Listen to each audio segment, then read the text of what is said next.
I was briefly obsessed with this mansion out in Bel Air, California. It's called the Chartwell Estate. It's been around since like the 1930s, but in 86, some billionaire dude bought it and remodeled it. And he also bought the 3 properties around it. So like the guest house were like mansions that just happened to be turned into, not the main place that he lived, right? And there's this really cool underground tunnel you can use to get to the pool area. I believe the other guest house too.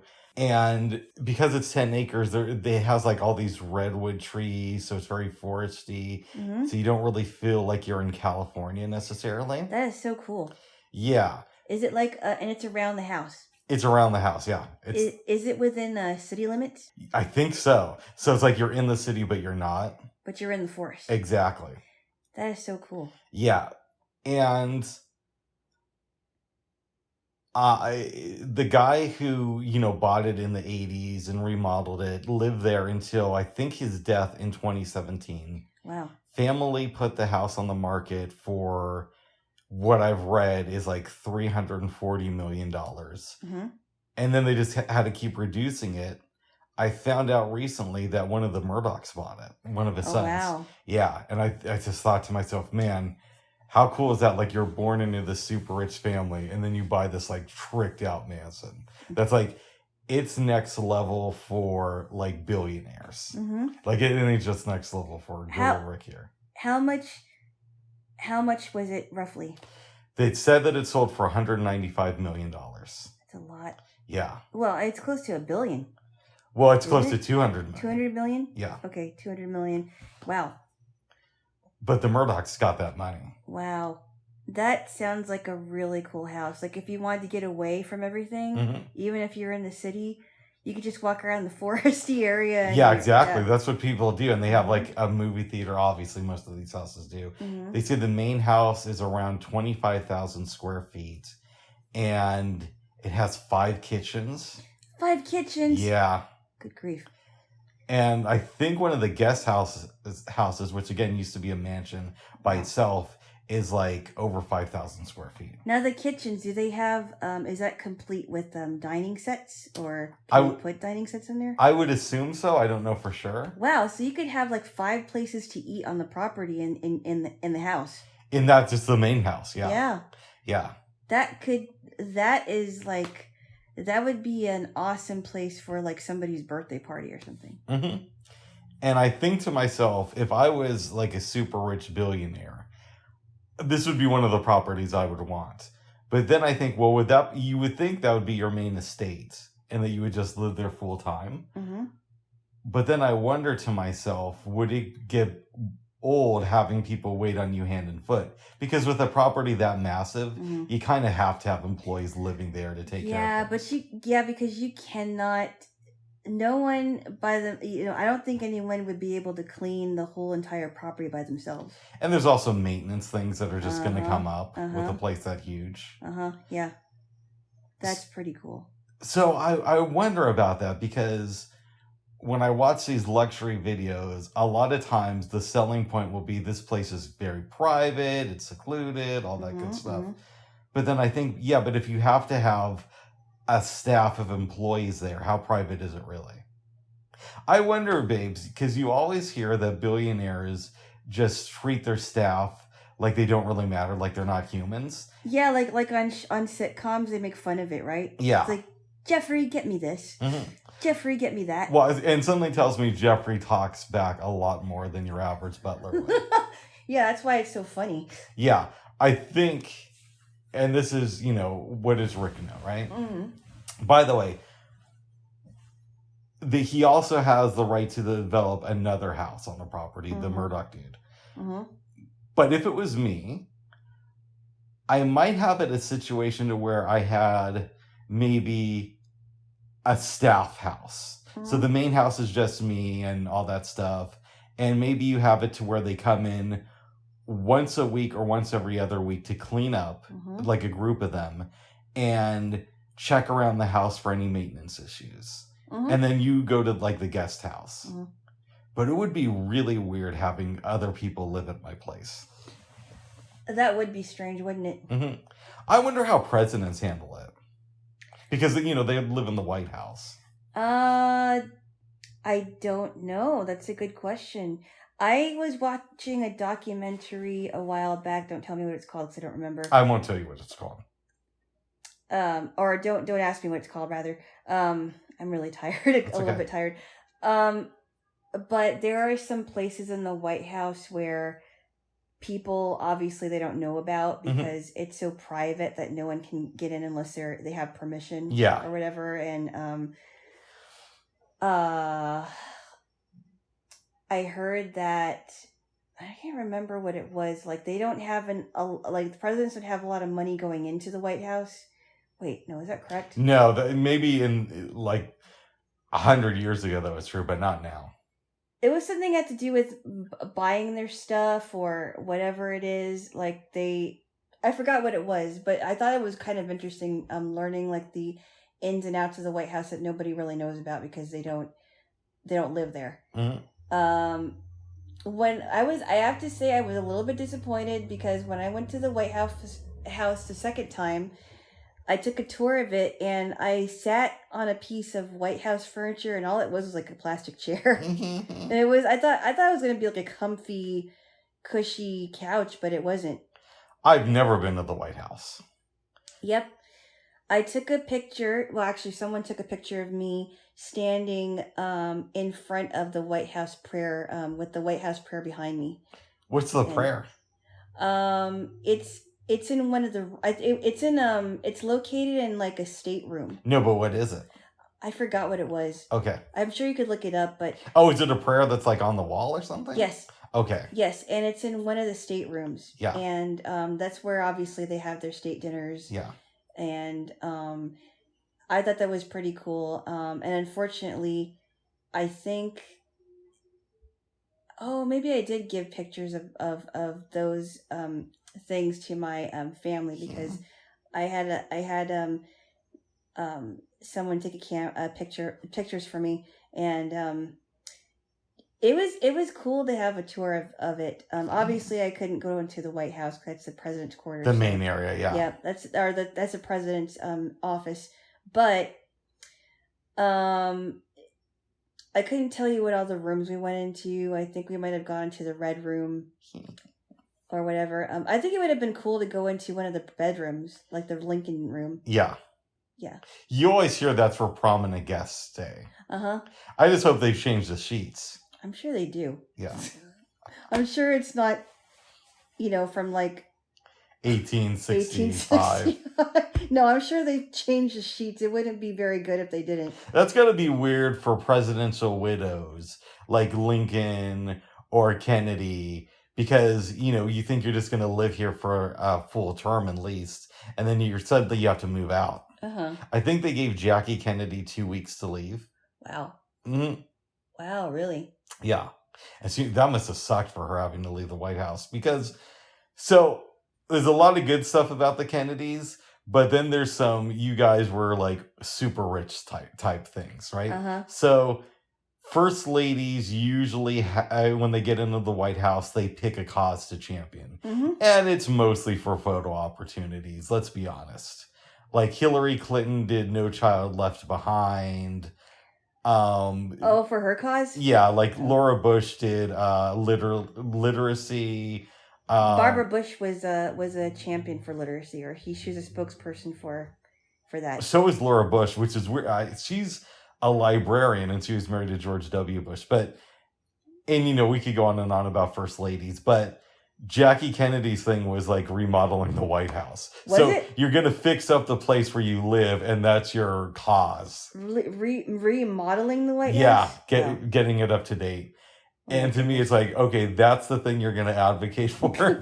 not the other stuff, yeah. That's kind of super rich. You want to pat yourself on the back by making your house a little bit better. I didn't know that because a lot of presidents, a lot of first ladies will actually champion a cause that's been going on for a while. Yeah. That's kind of funny, actually. It is. Remodel. Yeah, so but it was a cool tour. But I was disappointed with the White House furniture. I thought it was going to be something posh, but no, it wasn't. I wish I would have gone to the White House the one time I went to DC. But in fairness to me, we were only there for a few days, and I actually did pack a lot in there. So I went to Congress and advocated for people, visiting congressmen, not in front of the floor. Right. I went to the Washington Monument, the Lincoln Memorial, the Vietnam War Memorial, yeah. the Air and Space Museum, and a few other places. Korean War? I think I went to the Korean War Memorial. That was really sad. World War I Memorial. So I did some stuff when I was there, even though I was only there for a couple of days. Did you ever visit the Library of Congress? It's pretty huge. I think I wanted to. I got to go into the Library of Congress. It was interesting. It was huge. I'm like an amateur archivist. Mm-hmm. I would love something like that if I had full reign there. Yeah, I'm sure you would. I still can't believe that I got to sit in we were allowed to sit in a Supreme Court hearing, but to tell you the truth, I can't even remember what it was about because I was cold and we were kind of on a tight schedule, so we weren't there for too long. Mm-hmm. And someone was kicked out because they fell asleep. Oh, and wow. I can't remember. I don't know if it was another person that was watching the hearing, but I thought that was kind of cool that I was able to be in there. That would have been fascinating to me. It was so cold that day too. That was the day that we were on the Capitol the whole day, but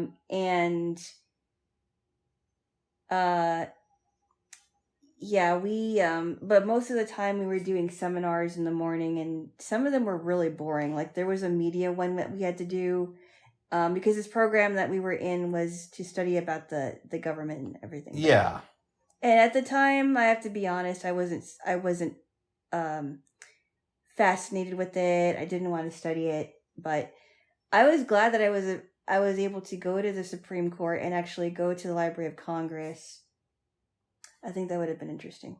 What do you mean you did do that? I mean, I think that was so interesting. And the Air and Space Museum was great too. Yeah, it was. I was just kind of like walking around there because it was early in the morning. Mm-hmm. And none of my friends really wanted to go. And we were going to like advocate on Capitol Hill later on that morning. So I didn't have a lot of time there, but it was like right across the street, I think, from where the hotel was. I felt like I have to do this while I'm here. I have to take as much...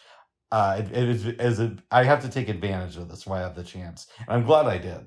Did you go to, did you visit the Smithsonian? I did that when I was when I was 9, but I can't really remember what was there. I did. I didn't do a lot there, though. What did you see? I don't even remember. But you know what? I have my journal entries because I wrote journal entries about the trip when I came back. Maybe what I'll do is... write those down in an electronic form so I don't lose the originals and read them to you in a few weeks. Oh, wow. That's a possibility. Yeah, because I don't remember the Smithsonian as much as I remember the Air and Space Museum, because I believe that's where I tried freeze-dried ice cream. Yeah, see, I didn't try anything. I just looked at like the different models of planes they had there, or stuff like that. But I would have loved to have tried the ice cream. But again, I had limited time there. Yeah. Yeah. DC is an interesting city. It is. It's definitely a very touristy. I don't know much about the Blair House, but it's right. It's very close to the White House. Isn't it like across the street? I believe so, because we had to pass the Blair House before we got there. I believe that's where a lot of dignitaries will stay when they come to Washington. But am I wrong about that? I'm not sure. You might be right. Distinguished people stay there, but I don't know what kind. I would have loved to have visited there too. Yeah. Who knows? Maybe we'll go back one day. We went to this park called Mary McLeod Bethune Park. I guess she must have been some kind of an activist. I can't remember. And then, of course, there's Lafayette Park. Yeah, I've heard of that. I didn't go to any of the parks, really. Well, I mean, I guess, isn't the Vietnam Memorial in a park? I can't remember. Okay. I couldn't tell you because I didn't ask, actually, but... A lot of the monuments are on Capitol Hill. So. Yeah, but I think the memorial isn't a park because I remember we had to take a cab. This was like our last morning there to get to the area where the Vietnam Memorial was, and I think we had to walk through a park, and we were looking for it, and then we kind of like stumbled on it. But that's how it was designed to be. Yeah, because I remember reading that the artist who made it, she wanted you to feel like it's just this thing that you kind of come across and it grows and grows and grows. Yeah, the wall gets higher and higher. Kind of like the escalation in Vietnam just grew and grew. Yeah, I thought the Iwo Jima Memorial was really sad. Because there was a display, not a display, but you saw these like statues of babies and women, women and children, and there was one where this woman was holding her child that died. Yeah. It was really sad. It's a crazy spot. The Korean War Memorial was sad too. Yeah. Very sad. Yeah, I wish that Portland had memorials like that. I know we have some stuff. I'm sure. Yeah. The Lincoln Memorial was interesting too. There's like a little dip there. Yeah, there is. I forgot why that was there, but there's like a dip there. Yeah. I would go back to that. I've never been to the Washington Monument. I heard that there's a lot of stairs. Did you go up all the stairs? I don't think we went up all the stairs. Yeah. Yeah, it's a cool spot. What else did you see around it? I can't remember, but I'm gonna look. I'm now inspired to go back and look at my old journal entries. Yes, I'm glad I did that. I wrote about it.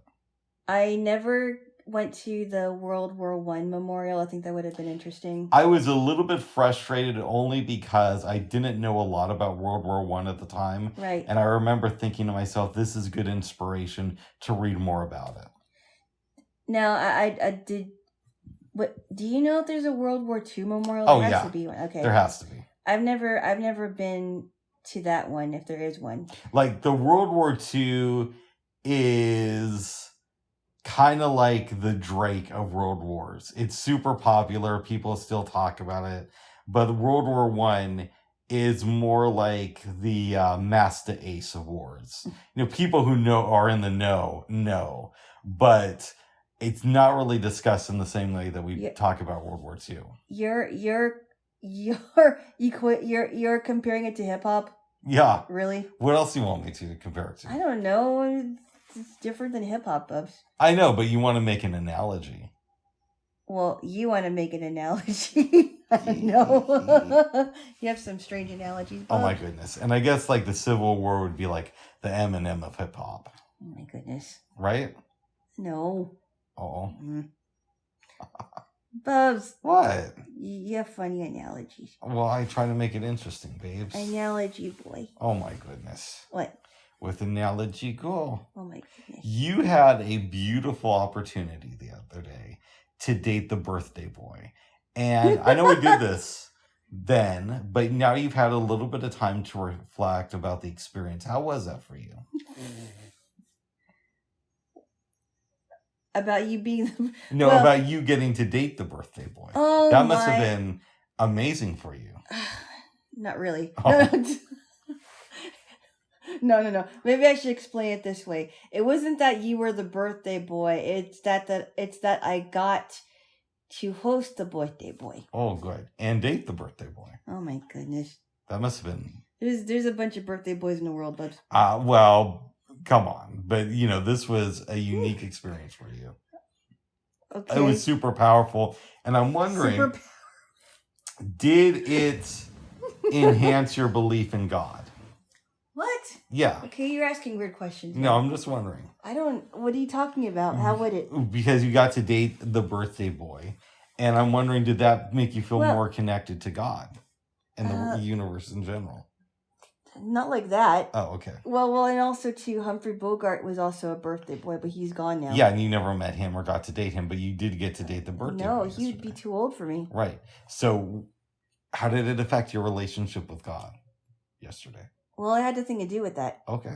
Except that he created you. But, but Babush. Yeah. That's a weird question. It's not. Yeah, it is. It's not. But you said, I asked you yesterday if you had a good day, and you said you did. I did. Oh, good. I'm glad.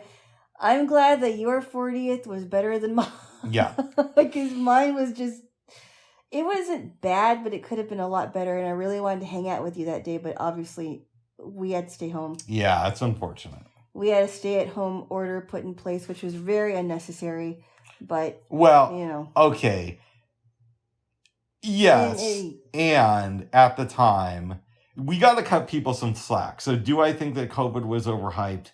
I do. But I also think we also have to contextualize it with this was going on at a time where our governor, Kate Brown, had no life experience with something like a pandemic because most Americans didn't have that life experience. So while I do think that she overreacted, I can also appreciate that she was put in a pretty unique position, and I probably would have responded the same way that she did. I see it completely different. I know. Way, way, way, way different than you would see it. But I get why you would think that, but I see it. And the CDC released some statistics saying that in 2021, COVID was the third leading cause of death in the U.S. But do you know what else I found out about the CDC?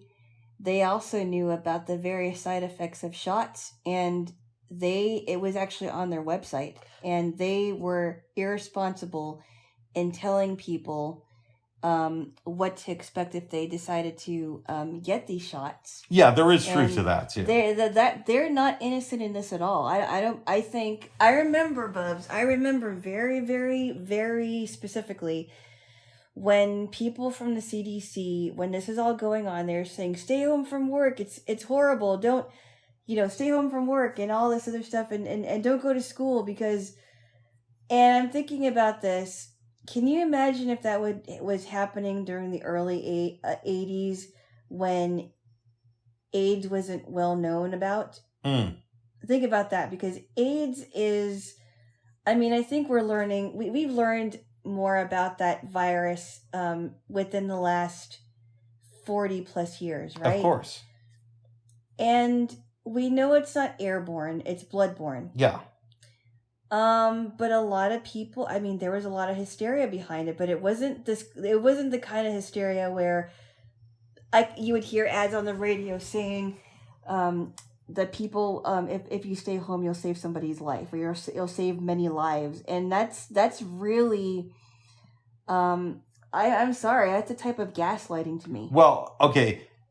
There's some truth to what you're saying, but I would invite you to take some factors into consideration. One, because COVID-19 is an airborne disease, it travels more frequently than AIDS would. Also, AIDS at the time had a reputation of just being this thing that gay partiers caught, and it was only affecting the sinners in the world. And in fact, I believe Ronald Reagan only talked about it once in a speech in 1987, and I think he said that most of the people who caught it were deviants.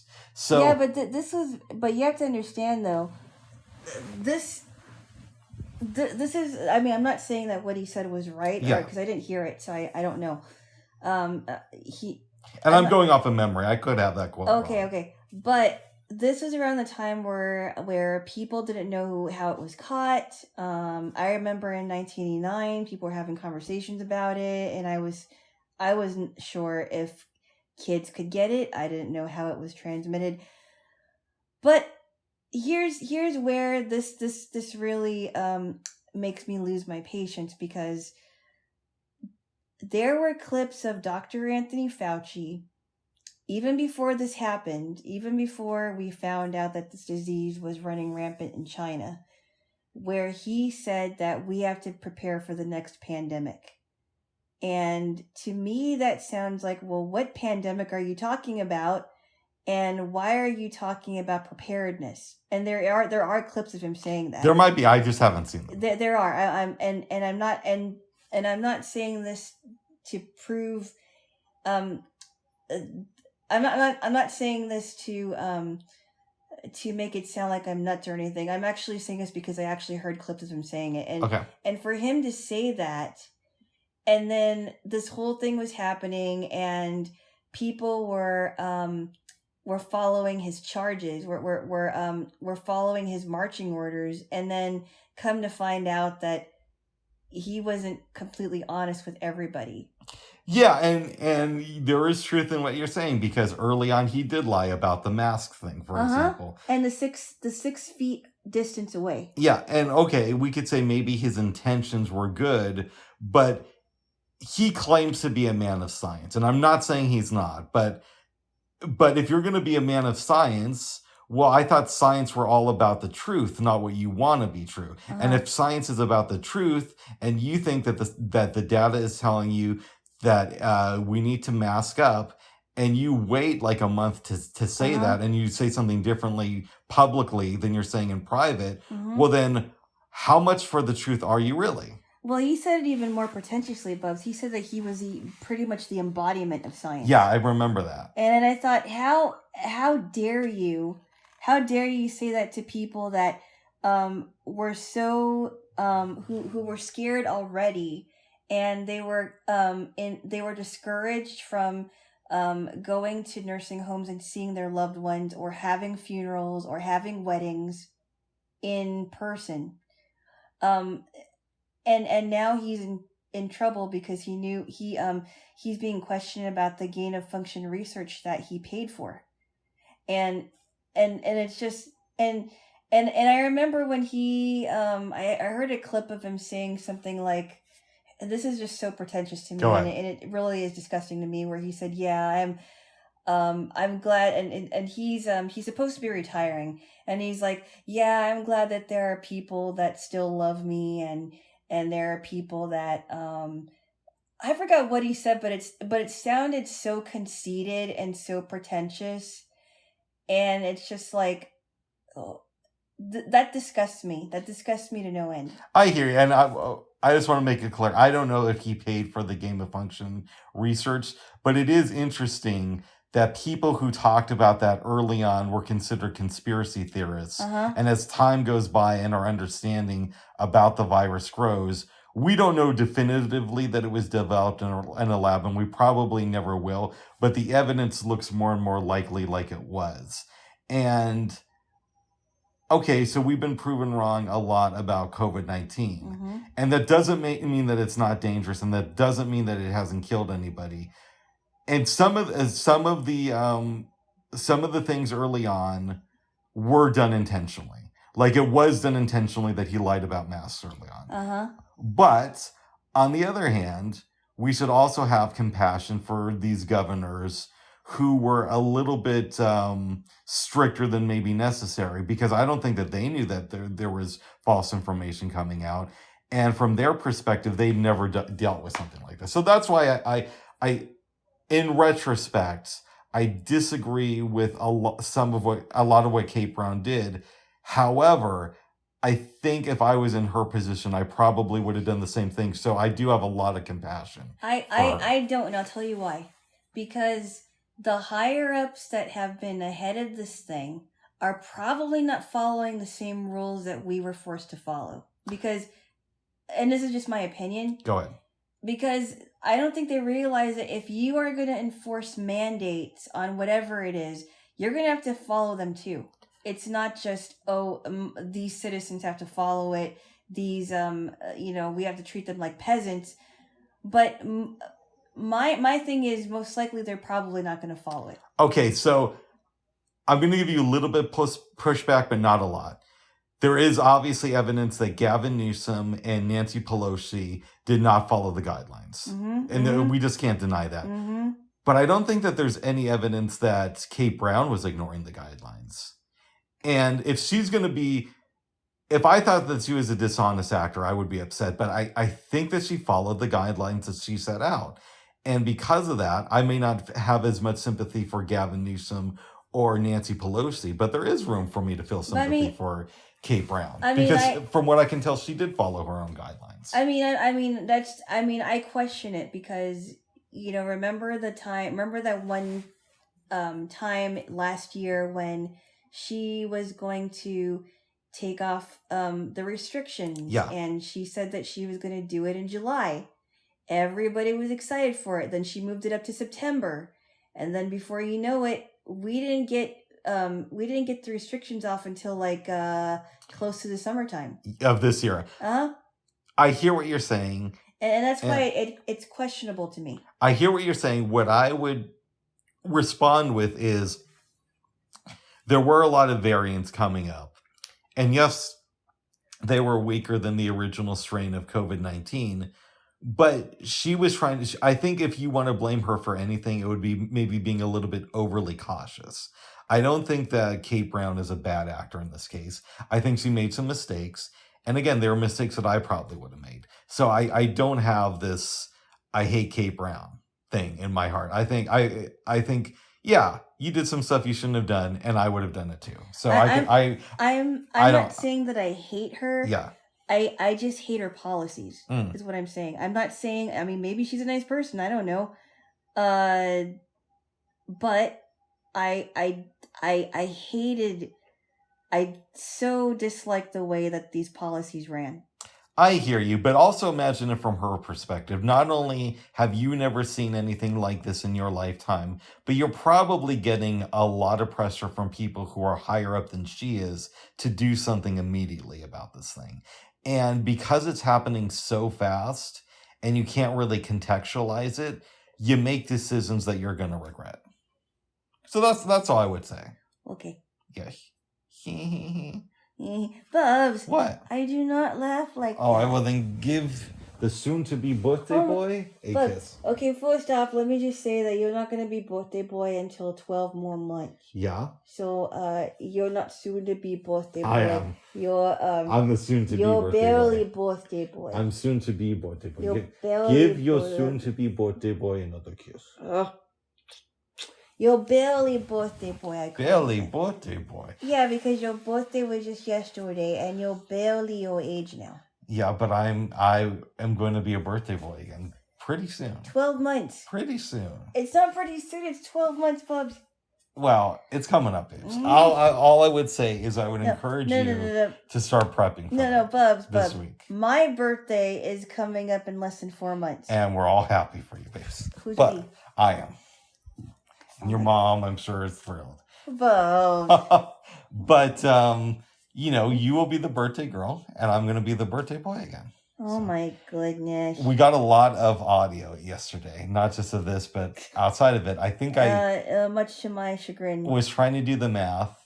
We were awake in the day of December, the year of our Lord, December 25th, 2022, for roughly 16 hours, because we got up around 9. 8.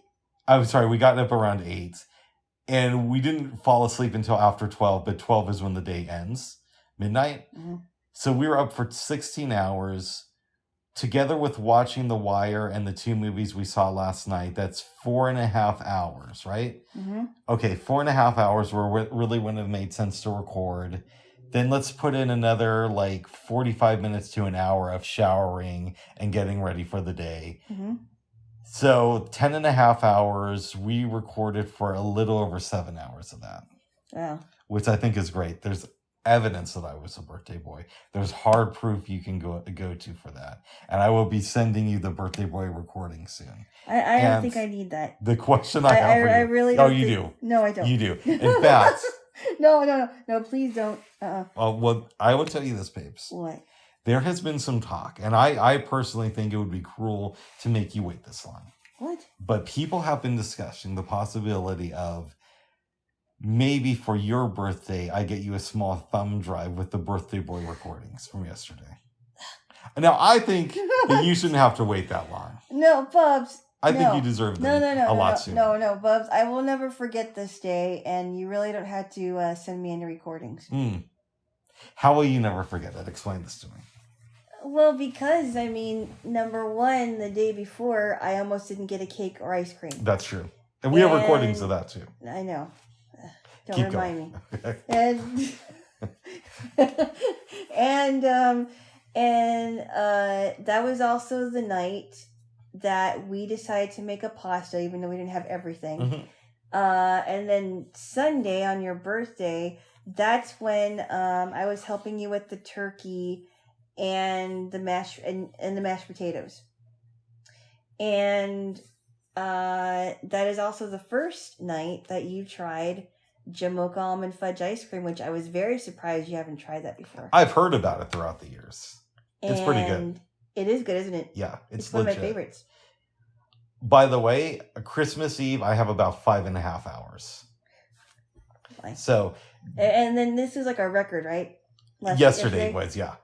Do you think that you should have Christmas Eve and Birthday Boy Day in like one thing, or would you like them separately? Bubs, I don't want it. Okay. Unless I really need it. I don't think I need it. Well, if you need it, you know where to go. Oh my. You know, I'm very solid with that type of stuff. I really don't think we need that. You didn't record. You recorded last year, right? We did this, and I think I might have done a little bit of recording, but not as much as I did this weekend. Oh my goodness. Yeah, this weekend we might have set a record. Well, it's because it was a big milestone birthday for you. That's right, 40. That's right. That's right. So there's evidence, babes, and if you want it, you can come to me and relive those birthday boy memories. Bubs. What? No. What? Oh my goodness. Oh my badness. No, I no, I don't think so. Okay. Yeah. Yeah. Yes.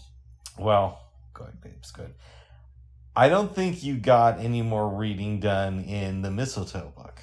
Not yet. I'm gonna get back to it today because it's really interesting stuff. It's I'm pretty really good. enjoying it. I'm enjoying learning about the why holly was used, why mistletoe is used, and the different ideas behind mistletoe and how it's kind of like a miracle plant, so to speak. That's what they say, yeah. Yeah, like it doesn't need to grow in soil. Mm-hmm. I thought that was kind of cool. And I think some people were talking about different flowers in Christmas, like the Christmas rose, the Christmas daisy. That's what the author was talking about, rather. Yeah. And I thought, I had no idea that there were Christmas roses and Christmas daisies. Interesting stuff, babes. It is, because usually when you think of flowers blooming, they bloom in the spring and the summer. Yeah. Mm-hmm. I tried to read more of that book, The Big Rich, and then I noticed that they were putting page numbers into the ebook edition, which I personally, that's my pet peeve. I know a lot of people don't like electronic books, or they prefer audiobooks over it. I really don't care about that, but I cannot stand page numbers in my electronic books. What was it, the premise about? Well, a man set out to write a history of the oil business in Texas through the eyes or through the perspective of telling the story of 4 successful oilmen within the last century who made all this money and did crazy stuff. And I read some of it. I read like the first chapter or two. One of the stories was interesting about a man who made like $12 million in 1926 by discovering an oil well. And he had found like a bunch of dry oil wells before then. And apparently that costs a lot of money to survey those things or to dig for oil. So he gets this money that he's bought out, and he gives $200,000 each to like 5 of his employees. He opens these private clubhouses for people. He sees a friend who I guess is a playwright, and they decide to work on a play together.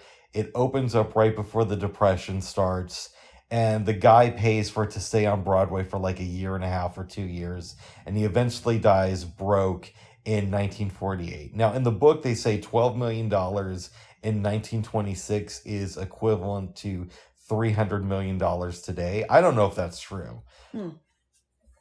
I mean, I know inflation is a huge thing. I don't know if it's that big, though. But it was a lot more money. Wow. Yeah, so for this guy to...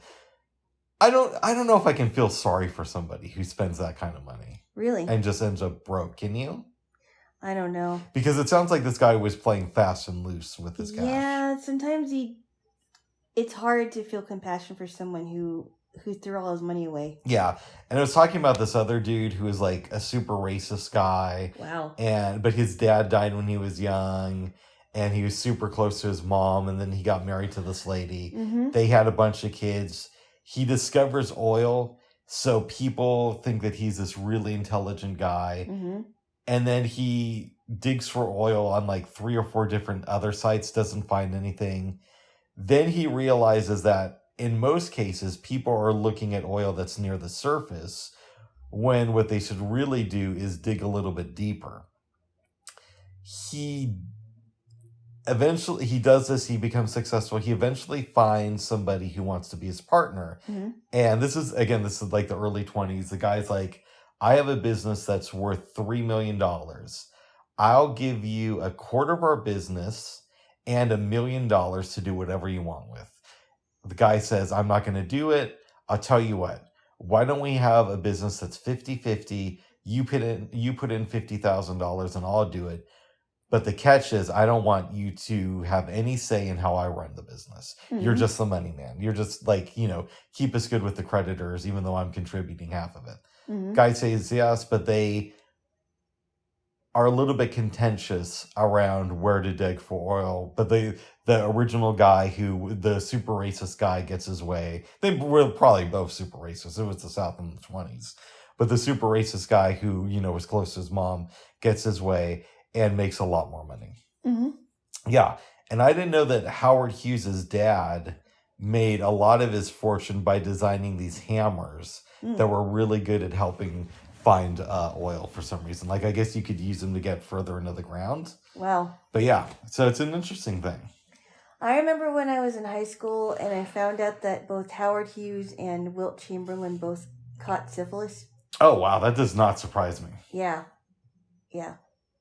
And that if you don't take care of syphilis, that could really damage your mind. I have a friend of mine who is very, very, very anti-birth control and safe sex. Oh, yeah. I remember you told me. I don't think I said it here. Okay. So I'm hanging around him in 2010. Mm-hmm. I probably shouldn't have said the year, but that's Rick lies a lot. Okay. And he's talking about, these girls he's with, blah, blah, blah. And I say to him, oh, yeah, so, you put on the condoms. And he starts laughing for a second. And I'm like, no, you need to always have safe sex. And then he just starts laughing, like almost uncontrollably laughing. Mm-hmm. He's like, I don't need that safe sex stuff. That's not for me. Like a month later, one of the girls he had sex with contracted syphilis. And I don't remember if my friend got tested for it. He doesn't have it because he would have gone crazy by now. I forget the details of the story. Oh, wow. Yeah. And I don't think he likes birth control anymore. Anyway, so I don't think he uses it. That's really, I'm sorry, that's very irresponsible. Yeah, it's not my thing. It's very irresponsible. And syphilis is no joke. No, it ain't. No joke. If you don't take care of it, you could go crazy. Exactly. Yeah. Yeah, but he's not a birth control person or a safe sex advocate. But I've said my piece to him. That's very irresponsible. I know. It's just like that's just like how that lady that had 6 kids and then she put 8 embryos in her and oh, the Octomom? I can't stand that lady. I know, she's crazy. Yeah. She's a crazy lady. I'm like, you already had 6 kids. You can't take care of 14 kids by yourself.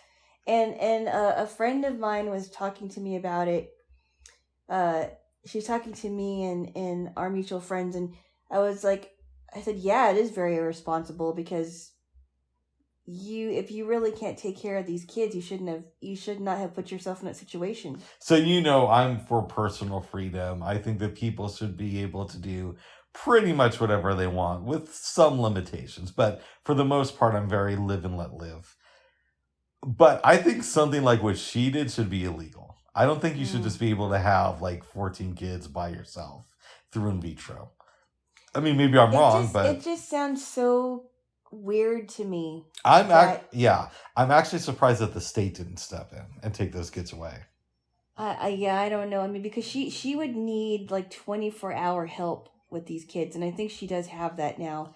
But it's like, come on, you don't even have. It's not like, and it's like it's not like she's in a committed marriage or anything. In a relationship with the man. Yeah, she was on welfare for a while after she had these kids. Which, listen, I get public assistance, but maybe don't bring 14 people into this world and then claim that you need help. Yeah, I mean, that's just an example of a person that should not have any more kids than the ones that she had. Yeah, we do need public assistance for people, but there also should be, not having a baby every other week. I know, and yeah, so that's what my friend was saying. I just think it's so irresponsible that she didn't have a plan in place. Yeah. It's one thing if you have a husband and both of you decided that you're going to have a lot of kids, but you had a plan to, you have you had a plan to how you guys were going to provide for the kids.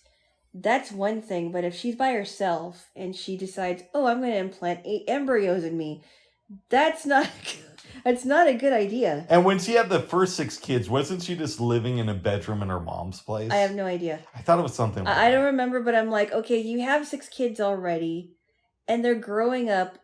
You're taking all that attention from those kids, and then you have to give more attention to the younger kids. Mm-hmm. And then you have to keep track of their names.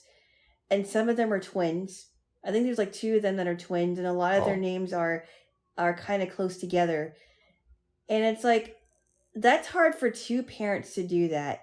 But one parent... I would hate to grow up in a household with that lady. That's insane. Yeah. And I remember here, I think she was... I think Dr. Drew was kind of... And I'm not really a Dr. Drew fan, but I will say this, like, I don't think he was trying to sensationalize this lady, but she was being interviewed by him. And there were times where she had to stop in the middle of her sentence because she was really getting stressed out talking about her kids. Yeah.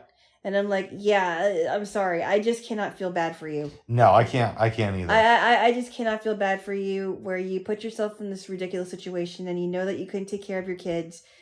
You should have thought about that before you implanted embryos in you. Because that's very different from a single mom maybe had sex with a guy who she shouldn't have had sex with. She gets pregnant and has like 1 or 2 kids, but she tries hard to like straighten her life out.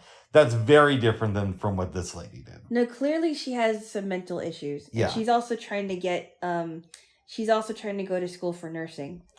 That is... How can you do that? How can you just have the time? I know, and yeah, your kids might be older, but and the younger, but they're not gonna be able to take care of the younger kids all the time. And I imagine too, when you have that many kids, there's probably a lot of medical problems, especially when you have 8 at once, because that separates. You can only give so much nutrients to so many babies, right? I wouldn't be surprised if a few of her babies had like that had autism or something, or lice. Or lice? No, I don't know. Or other, disabilities and and that takes a lot more energy and also a lot more money. So it does. It's just like there are women that should just not, just get their tubes tied and not have any more kids because they don't have the means to take care of these kids. The question I have is, what should be the consequence for the doctor who allowed this to happen? Because this lady, I don't think is of sound mind, but a doctor should know better. Well, I honestly think the doctor should have the right to tell this woman, we're gonna have to get your tubes tied because at this point in your life you shouldn't be having any kids. I think the doctor has a right to do that. I don't know if the doctor has to have consequences for it, but I think he or she, whoever is tending to a woman like that, should have the right to say, hey, you should not be having kids. And normally, and if the doctor says something like, well, normally I wouldn't say that, but you really shouldn't because of your circumstances. Well, you know what would happen if Rick was running this country to this doctor. Oh. Do you even want to hear? No, not really. Okay, so here's No, not really. No, I know what you're going to say. What am I going to say? Over the top. We're going to have the doctor pee and poop in a bucket, and the woman has to visit the doctor in prison and smell the bucket droppings. No. Oh, Paige, come on. That's disgusting. Or the doctor is going to have to die for every... has to get arrested for every baby that this woman has because she had a lot of babies. Arrested for every... Not arrested, but... he has to be charged with so many counts for every baby she has. Well, but what would my punishment be? Because saying charged. I I think you would go very extreme and give the doctor the death penalty. Okay, I was just going to go with solitary confinement the rest of this bastard's No, not life. the death penalty. I thought maybe the death penalty, or you probably would say solitary confinement, but I think that's very extreme. Well, this doctor was clear. I mean, maybe I shouldn't say that. I don't want to be charged in the court of law. Rick's opinion is that this doctor is medically very negligent. Well, we don't even know who her doctor was. Right. We don't even know how many people helped her with these implantations. And we're talking about the fertility doctor, because the doctor who, delivers a baby is a lot different than the doctor who, made sure that she got these treatments. Yeah, we don't know who it's a fertility doctor who, in my opinion, is criminally negligent. Yeah, we don't know in my opinion, of course. In your opinion. Yeah. So that's the one we take out the RAF on. We could either put him in prison, solitary confinement for the rest of his life. I do like your idea of giving him the death penalty. No, I was just kidding. I wasn't going to do that. I thought you were going to say something so over the top. We also have babes in our... that might be a little bit too over the top to say here. Uh-oh. So I won't... I don't do that, no. Okay. But we have an alligator problem in Florida. Bubs. So, hear me out. Weird. Maybe we put this guy on a chain gang. We let this guy fight for his freedom. And we put him in the room with... how many kids does this girl have? Like 14? 14 kids. Okay. Total. We call this 14 alligators versus the doc. I'm not good with names. We'll change Oh, my goodness. Basically, what we do is this. We put him in a swamp with 14 alligators with one hand tied behind his back. And if he can survive the swamp, swimming across it, and this is going to be on pay-per-view, and the money is going to go to help those kids that the Octomom lady have. It's going to go in a trust for their medical needs. So if you buy the pay-per-view special, you're doing something good for them. One hand tied behind his back, we push him in the swamp. If he can survive in the swamp and get out safely, then he gets his freedom. And if he doesn't, then he gets life in prison. Well, if he doesn't, he's probably dead. So. Oh, Bubs. What do you think? That's a little too extreme. Oh, how would you punish this man? Ugh, Bubs. We talked about what I would do. I would just... No, I think... Bubs, I don't know, Bubs. Or we could just take away his medical license and sue him in court for some money. Bubs. What? You're strange. Uh-oh. Oh, I love you, babes. No, but we had some really yummy turkey. I mean, that turkey was so moist. And I still have a little bit for me. Yep. And the potatoes turned out really good. I don't even care that there's lumps in it. They were a little bit lumpy because what I should have done was bring my potato masher. And I was looking at it right before I left. So it wasn't that I forgot it. I think my rationale was I had so much stuff that I was bringing over here anyway that I didn't want to take it, but I really should have. And I did not realize, because I thought that you took the bowl out of the microwave of gravy that we were going to use for the potatoes, because we didn't end up using it. Yeah, we used a little bit of it. We did? Yeah. Okay, we used a little bit of it, but I didn't know that. I remember taking it out of the microwave, but I didn't know that you put it back in there. I don't think I put it back in there. No, but here's... How did you use a little bit of it if you didn't know you... I did. I did put it back in there. But I put it back in there like right after I poured in the gravy. Okay. And so instead of using a masher, I used your metal spatula because it's, what we had on hand. Poured the gravy on, put it back in the microwave. And last night we're in bed getting ready to go to sleep. And I say something like, oh, did I forget to take the bowl out of the... And I seriously thought that I washed the bowl because I remember washing the lid to it. Yeah. And I thought I washed it, and this is something that I honestly did think I did. And I looked in the microwave, and I'm like, oh, I guess it was still in the microwave. Yeah, after we got up this morning, you did. Yeah, because we both forgot it. It really wasn't anybody's fault. We both forgot. It's okay, though. Yeah, it's not the end of the world. We did use it, though. We used most of it. Yeah. Yeah. The mashed potatoes were okay. I could have done a better job with them. I'm not complaining. I mean, I thought they were good. They probably didn't look as smooth as they should have been, but I personally was fine with it. Oh, good. And the turkey was just delicious. Yes. And the chocolate cake that I got wasn't too sweet, and it was just perfect, and it went really good with the Jumbo almond fudge. We got some saved. I'm excited about that. Yeah, I put the rest of the cake in the freezer, and there's one more pint of Jumbo almond fudge that we're going to share. And we have some leftover cookie dough. Yes, cookie dough. Cookie dough. I decided that it probably was a good idea to save the dough for next week, because I said, we're going to eat cake and ice cream. I don't know if we're going to have enough room for cookies afterwards. Yeah, I never have leftover cookie dough, but according to Miss A, it should last in the fridge for a couple weeks. Which is good, because we can use it next week. Mm-hmm. Okay. So if it turns out that it's not safe, it's, blame Amazon. Don't blame me. No, I think it's fine, because your container is good at sealing it. I like that container. It is a good container. Yeah, it is. Where did you get it from? I think I bought that off of Amazon. Wow. Mm-hmm. Yeah, it's good. Yes, it is. Yes, it is. Yeah, God. It's raining outside. I'm going to go out there soon. But it's better that I go out there soon than wait, because this afternoon it's supposed to really pick up. Uh-oh. Yeah. Yeah, I know. This extreme weather, babes. Not a fan. It's okay. It's not going to last forever, Bubs. Yeah, I mean, how long does life last? Bubs. Oh, we were having the discussion. I'm talking about weather. Yes. Yesterday, we were talking here about multiverses, but afterwards we continued it. And I said, what if there's an alternative universe where you're with Gary Innes? Yeah, from Gary Innes. Mm-hmm, from Take the Floor, and I'm the host of Take the Floor, but what nobody knows is I'm faking having a Scottish accent. And yesterday on my birthday, when you're with, and the show is like the most popular show in the world. Mm. And yesterday when it's my birthday, the news comes out that I've been faking my Scottish accent. And now people are calling for me to resign from the BBC.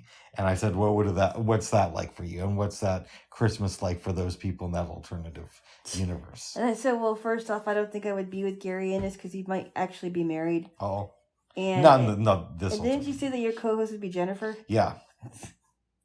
Yeah, I don't know. They both seem like nice people, though. They do. Mm-hmm. I just hope there's nothing weird in their past, but I mean, everybody's past is weird. Oh my goodness. Yes. Yes, but Gary Innes actually seems like a very jolly man. He does. Yeah. I'm sure he's not that way all the time. No, he probably gets frustrated and angry and all that other stuff, but on the show, it just seems like he likes hosting those shows.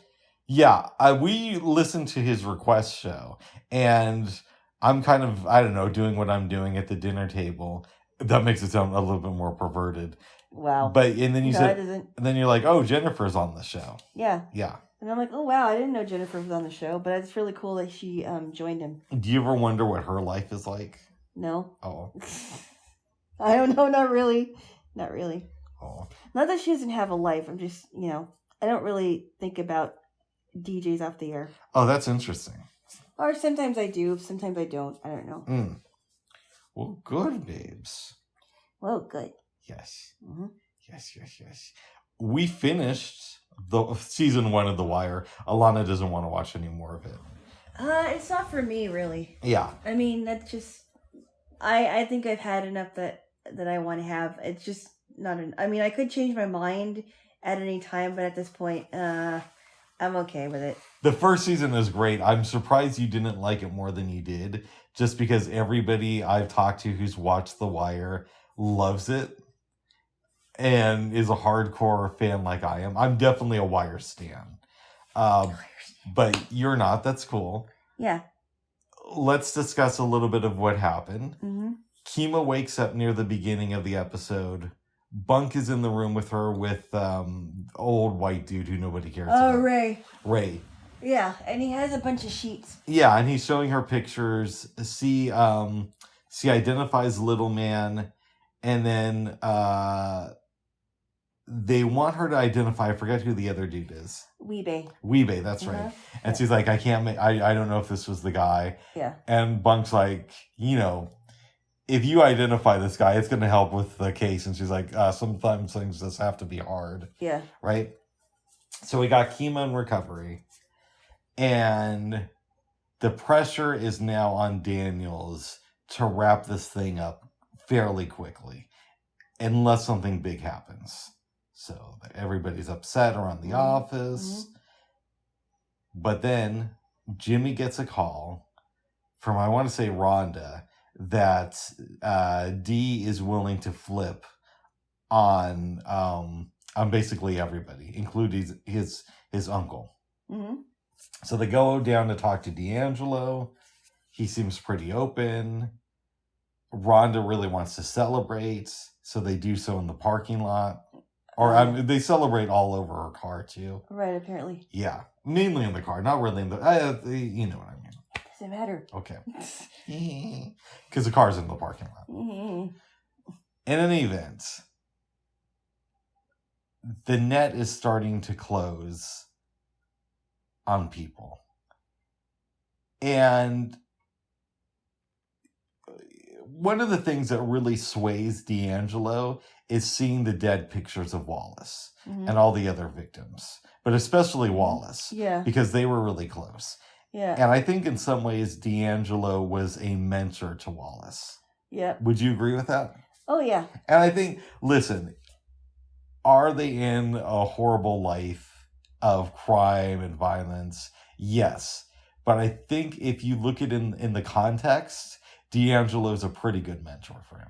And D'Angelo's like, we were making fun of Wallace because he said he wanted to go back to school, being his age, he was 16. Yeah, and he was going to start again as like a freshman. A freshman, yeah. Everybody's happy from our main crew. But D'Angelo's mom, whose name is...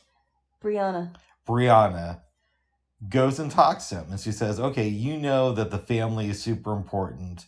And if you want, your uncle will, take care of this and he'll go to jail. But that means that you would have to step up. And we know that you're not ready to step up. And you can't just... We know that he did wrong. But sometimes things happen in life. And if you go into witness protection, because that's kind of the deal that D'Angelo wanted, then what's going to happen? You're not going to see us anymore, and you'll never see your son again. And do you really want that? Do you really want to give up this entire life, your entire family?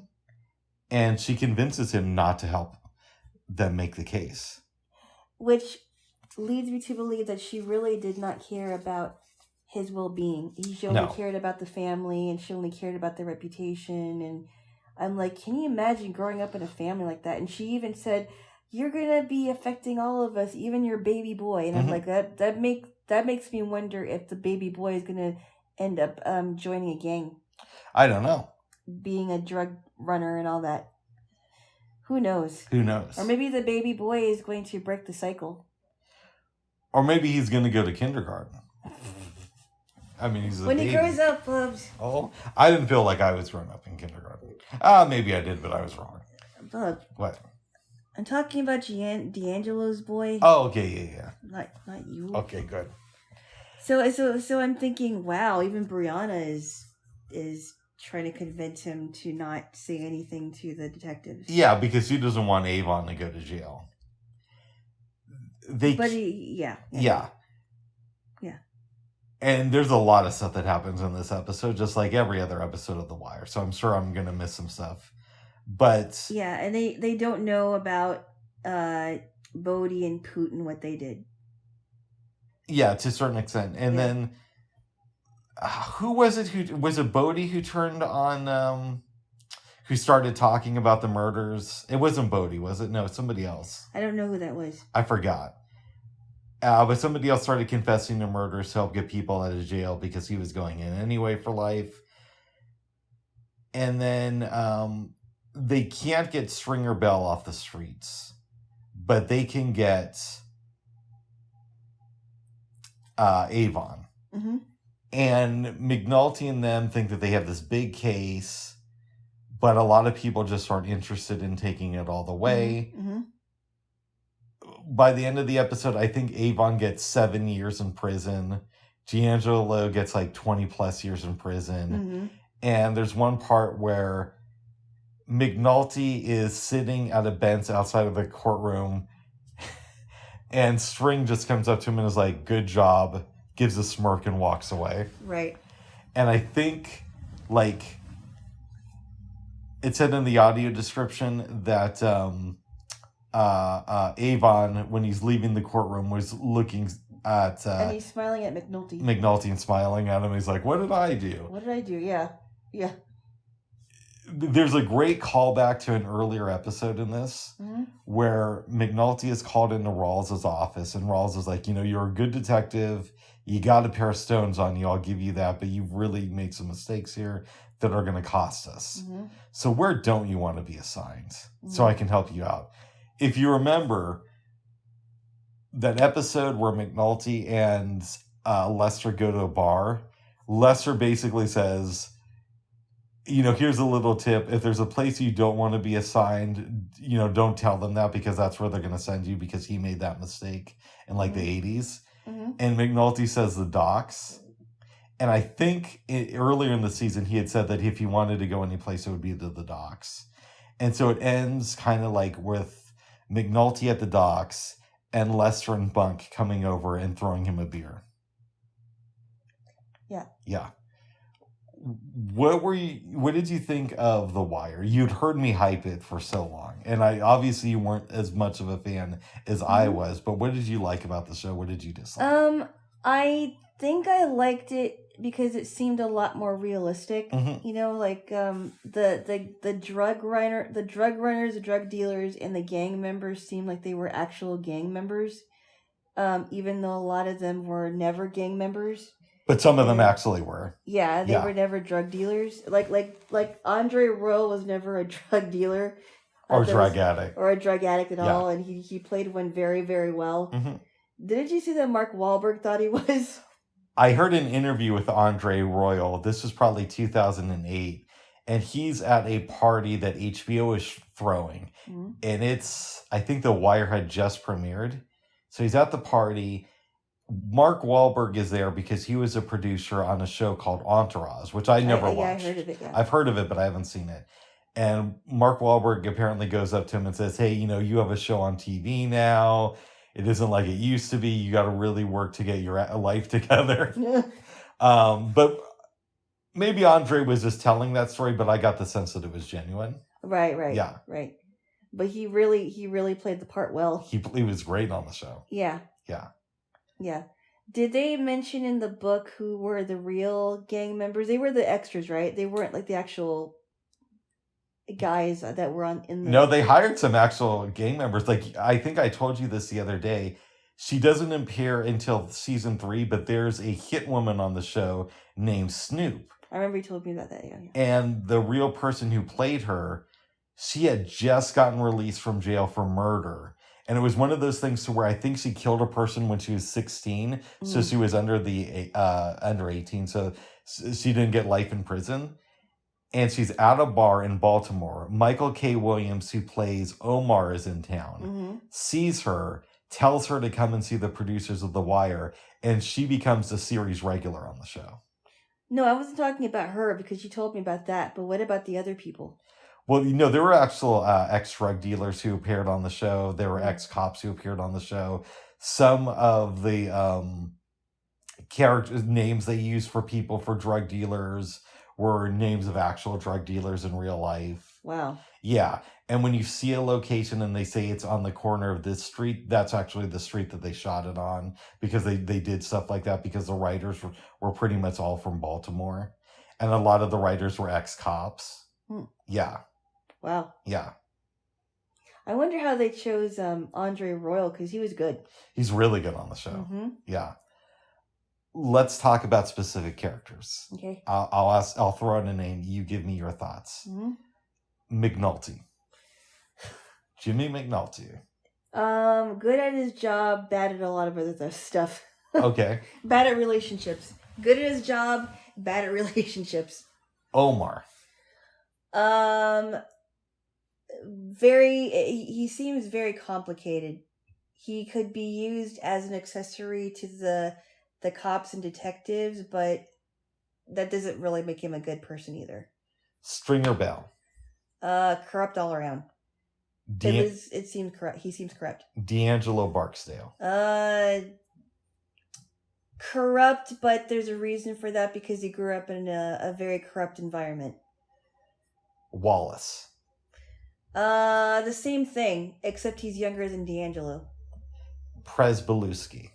That I'm not sure how to. I don't know what to think about Presbelusky because him and Herc are kind of interesting. And Carver. And Carver, yeah. I don't know what to say about him. He's kind of complicated too. I don't. You're not going to watch it, so part of me just wants to tell you what happens, but I won't do that just in case you change your mind. What I will say about Belushi, and I hope this isn't too much of a spoiler.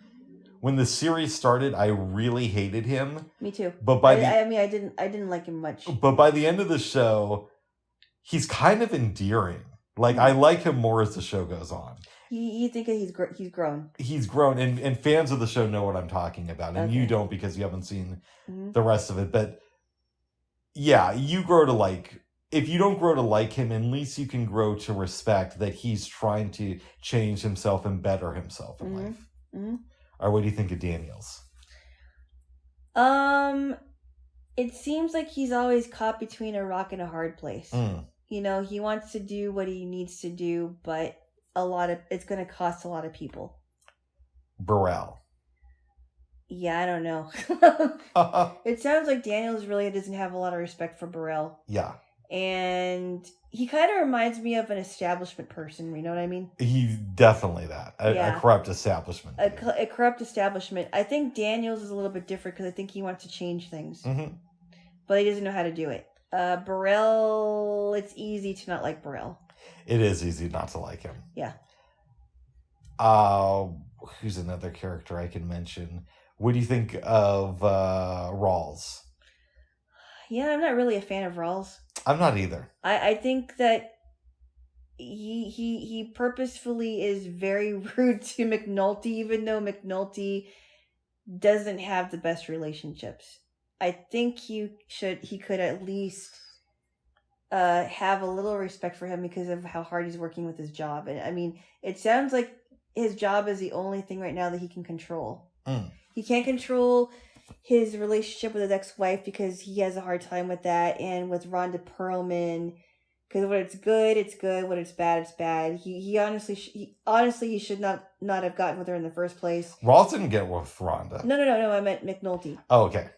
As far as I mean, I think I don't really like Rawls. But at least he should at least have respect for McNulty. At least for trying to do good with his job.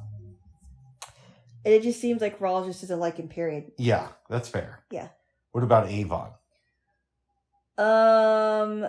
Very corrupt.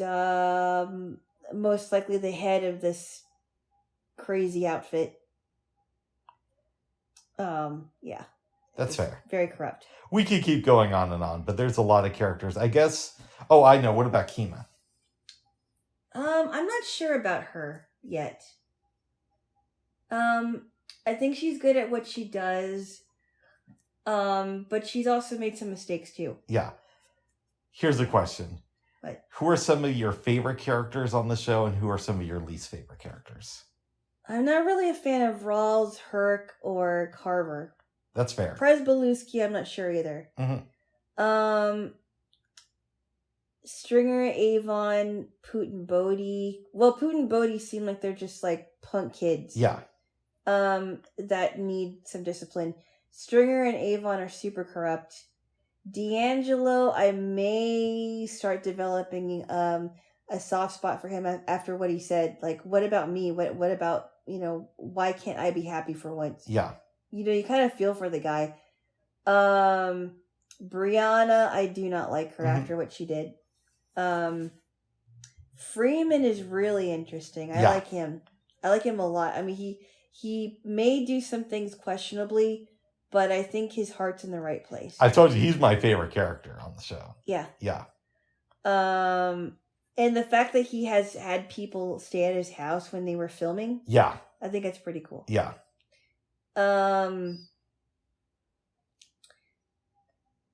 Yeah, so, I can't think of anything. You can't think of any other characters you like? Well, I mean, Darnicia Wallace, I think her name is, Darcia Wallace, I'm sorry. You liked her. No, I didn't. I mean, for the short time that we saw her, she was worse than Brianna. Like, she didn't even know where her own son was. Yeah, she didn't really care either. And she probably didn't even know that he went to the country. Mm-hmm. Yeah, so obviously, and, obviously he didn't care. I think Wallace was one of those kids that were, you kind of felt for this guy, right? Yeah, absolutely. It seemed like he didn't really want to be in this lifestyle, but he's trying to take care of these kids. We don't know where they came from. They may have been, as you said, brothers and sisters of the other kids. Mm-hmm. And maybe even Wallace's family. But it seemed like Wallace was kind of like an outcast. And Wallace, he knows people die, obviously, but I don't really think he realized the consequences to his actions until he saw Brandon's body. Yeah. Yeah. But even though he never killed him. No, but his phone call led to his death, though. Yeah. Yeah. Yeah. And he just wanted to get out of there, and it's too bad that he was killed. Mm-hmm. Yeah. And I had no idea that he was going to be killed in the first season. Yeah. Yeah, everybody feels for Wallace, I think. Yeah. So good. So those are some of your favorite characters. Darnisha is not Darnisha. Not Darnisha. But Wallace and Lester. Wallace and Lester. Nice. What would you give the first season of the show on a scale from 1 to 10? I don't know. It's hard. It's just so complicated. Yeah. I mean, because, I don't like it as much as you do. I'm not to say that I don't like it at all, but it's just, I don't know how to rate it. And I've told you, in some ways, it's more like a really intricate novel than a TV show. Mm-hmm. Because things get resolved, but then other things don't, and there's all these different characters. And as somebody who's seen the show like 3 times, maybe season 1 3 times, and has watched it, with audio description, there's still things every time I rewatch an episode where, I didn't realize that happened, or I didn't pick up on that, or I forgot that this happened, because it switches so quickly. There's a lot to follow here. Yeah. What do you think of that assertion? I think I would agree. Yeah, it's like a really good book with actors involved. And you really have to be awake. Yes. You can't miss any of it, because if you miss one thing, you're going to miss the whole thing. Yeah, because a scene in season 1 that you think it means nothing might come up again in season 4. And there's like really crucial characters that you haven't even seen on the show because they don't come in until like season 3 or season 4. Yeah. Yeah. Yes. Would you recommend season 1 to people? I think I would. If that's something that, if it's their thing. I don't know if my family's ever watched it or even heard of it. Would you tell them to watch it? Possibly. How would you sell it to them? I wouldn't. Oh. Go watch it and see if you like it. It won't cost me anything or you anything. It won't cost me anything or you anything. You can get on BitTorrent. Oh my goodness. BitTorrent. Yeah. Oh my this will probably not surprise you, but I do have the complete series on some hard drives. Yeah, that didn't surprise me at all. I even have the Welcome to Hamsterdam album that they did. Welcome to Amsterdam? Amsterdam, yeah. They did an album? Yeah, so I hope this isn't ruining too much. It was either season 4 or 5. There's something going on with the city. So they say that they're going to set up an unofficial area where people can just do drugs and that cops won't bust them if they stay within this area. Mm-hmm. And they call that area Hamsterdam. Oh, Hamsterdam. And then they release the Welcome to Hamsterdam mixtape. Really? Yeah. Welcome to Hamsterdam. Okay. Yeah, I believe that's the name of it. Wow. So I am definitely a Wire stan. Okay. Now, obviously, massive exception to that is season 2, which I think is almost universally hated by Wire fans. Really? Why? Yeah, it's just a lot different and not in a good way. Oh. I don't even think you see McNulty until like episode 2 or 3 of that season. Really? Is there like different characters and all There's that? a lot of different characters, but it takes place on the docks, and it's more about human trafficking than it is about the drug game. Oh, wow. I only watched season 2 once, and that was like 15 years ago. I didn't like it, and there's a lot of annoying characters. Like there's like this rich kid named Ziggy who got a job at the docks because of his dad. Oh, wow. And I don't remember growing to like him at all. And so like with season 1 and with the other seasons, it's like even characters you don't like, a lot of the times you can hate them, but you can understand why they are the way they are. And I feel in season 2, there's a lot more hate and a lot less understanding of motivation. You know? Well. Yeah. That's crazy that they would change it up on the second season for a little bit. I actually think that hurt the show a lot because it was starting to gain some momentum, and then season 2 comes out and it's not what people expected. And that's not to say never go against the grain, but it's also just not that good. And so people stopped watching it. A lot of fans turned away from the show. I almost didn't watch season 3 because of it. Wow. Yeah, and you know how much I love season 1. How many seasons is it? 5. 5, wow. Yep. So when season 3 happens... It gets back on track. It gets back on track. Yeah. It's not as good as season 1, but it's a lot closer than season 2 was. It's really good. And season 4 is great. And season 5 isn't my favorite, but it's pretty good too. Oh, wow. Yeah. Yeah. Interesting. Yes. Do you have anything more you want to say about The Wire? Yeah, I don't think so. What did you think of the quotes at the start of each episode? Because that's something I really enjoy. I liked it because they always ended up saying the quotes like Omar said, "It's all in the game." Yep. And I was very surprised when he popped up at the end of it. Oh, that's right. He's the way that they close off the... Yeah. Michael K. Williams is so good as Omar. Yes, he is. Like, Lester's my favorite character, but Omar might be my second favorite in the series. Wow. Yeah. Because you never know when he's going to appear. And also, he's his own person, which I really like. Yeah. As complicated as it is.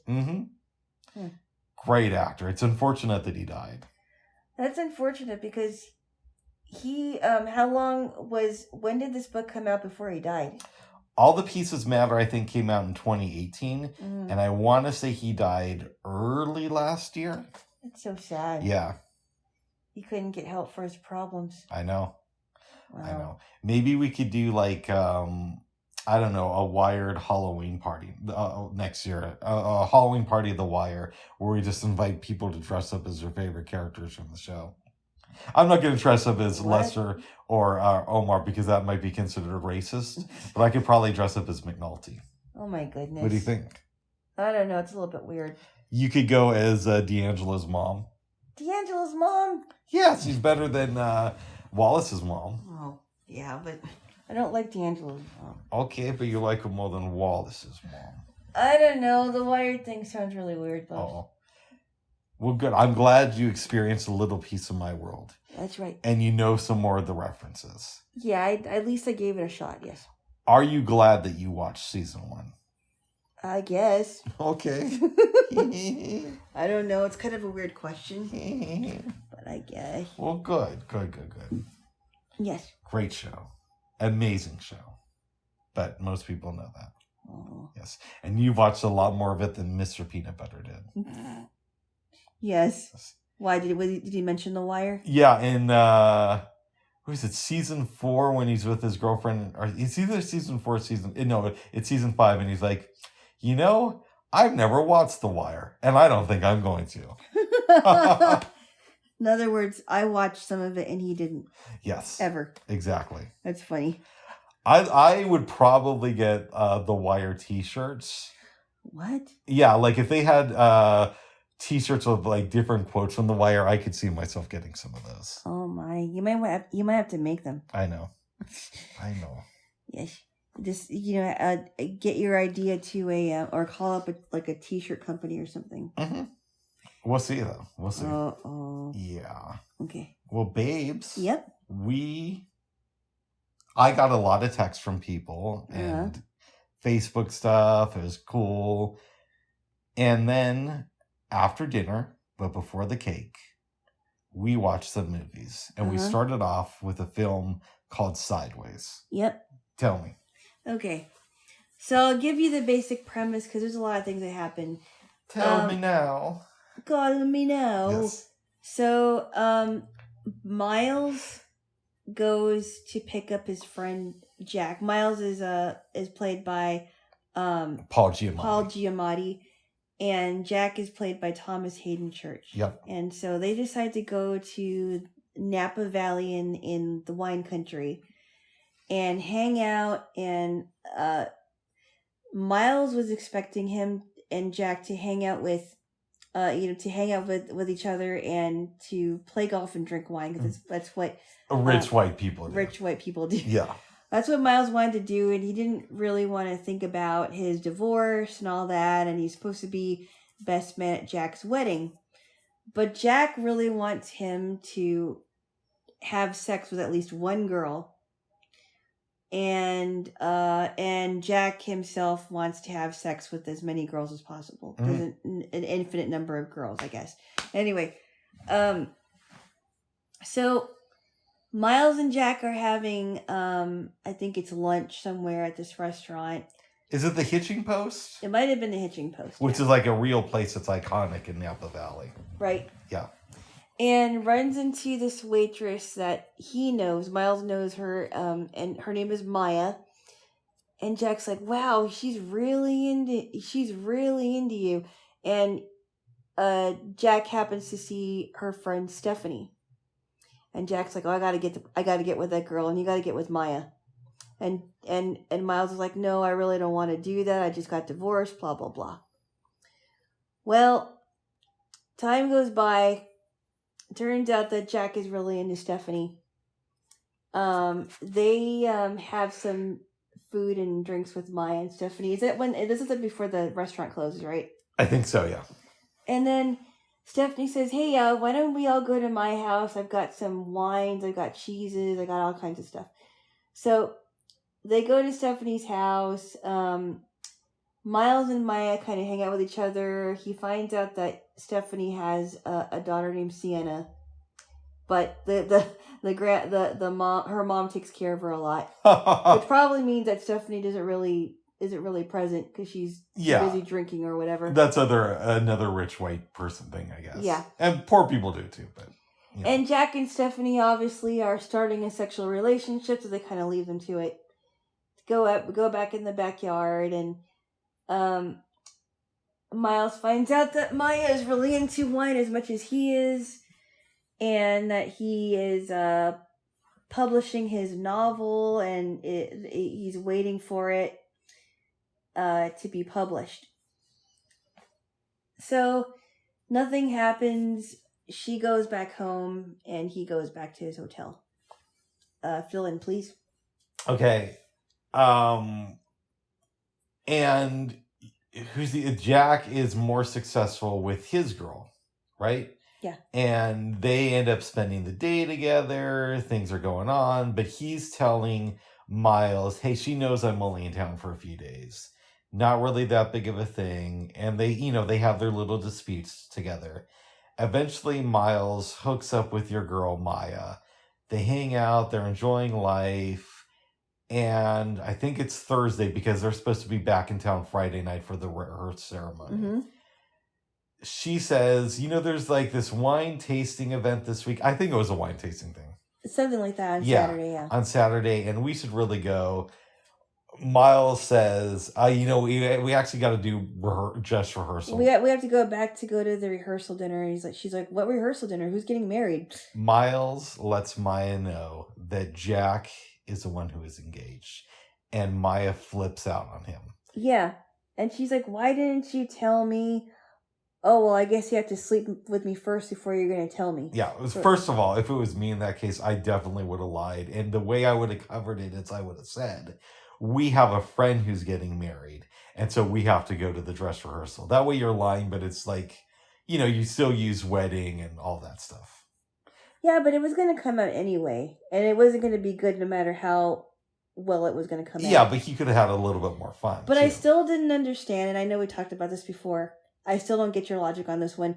I still didn't understand why Maya was more upset with Miles. Maya was more upset with Jack, rather. Maya was more upset with Jack. I get that.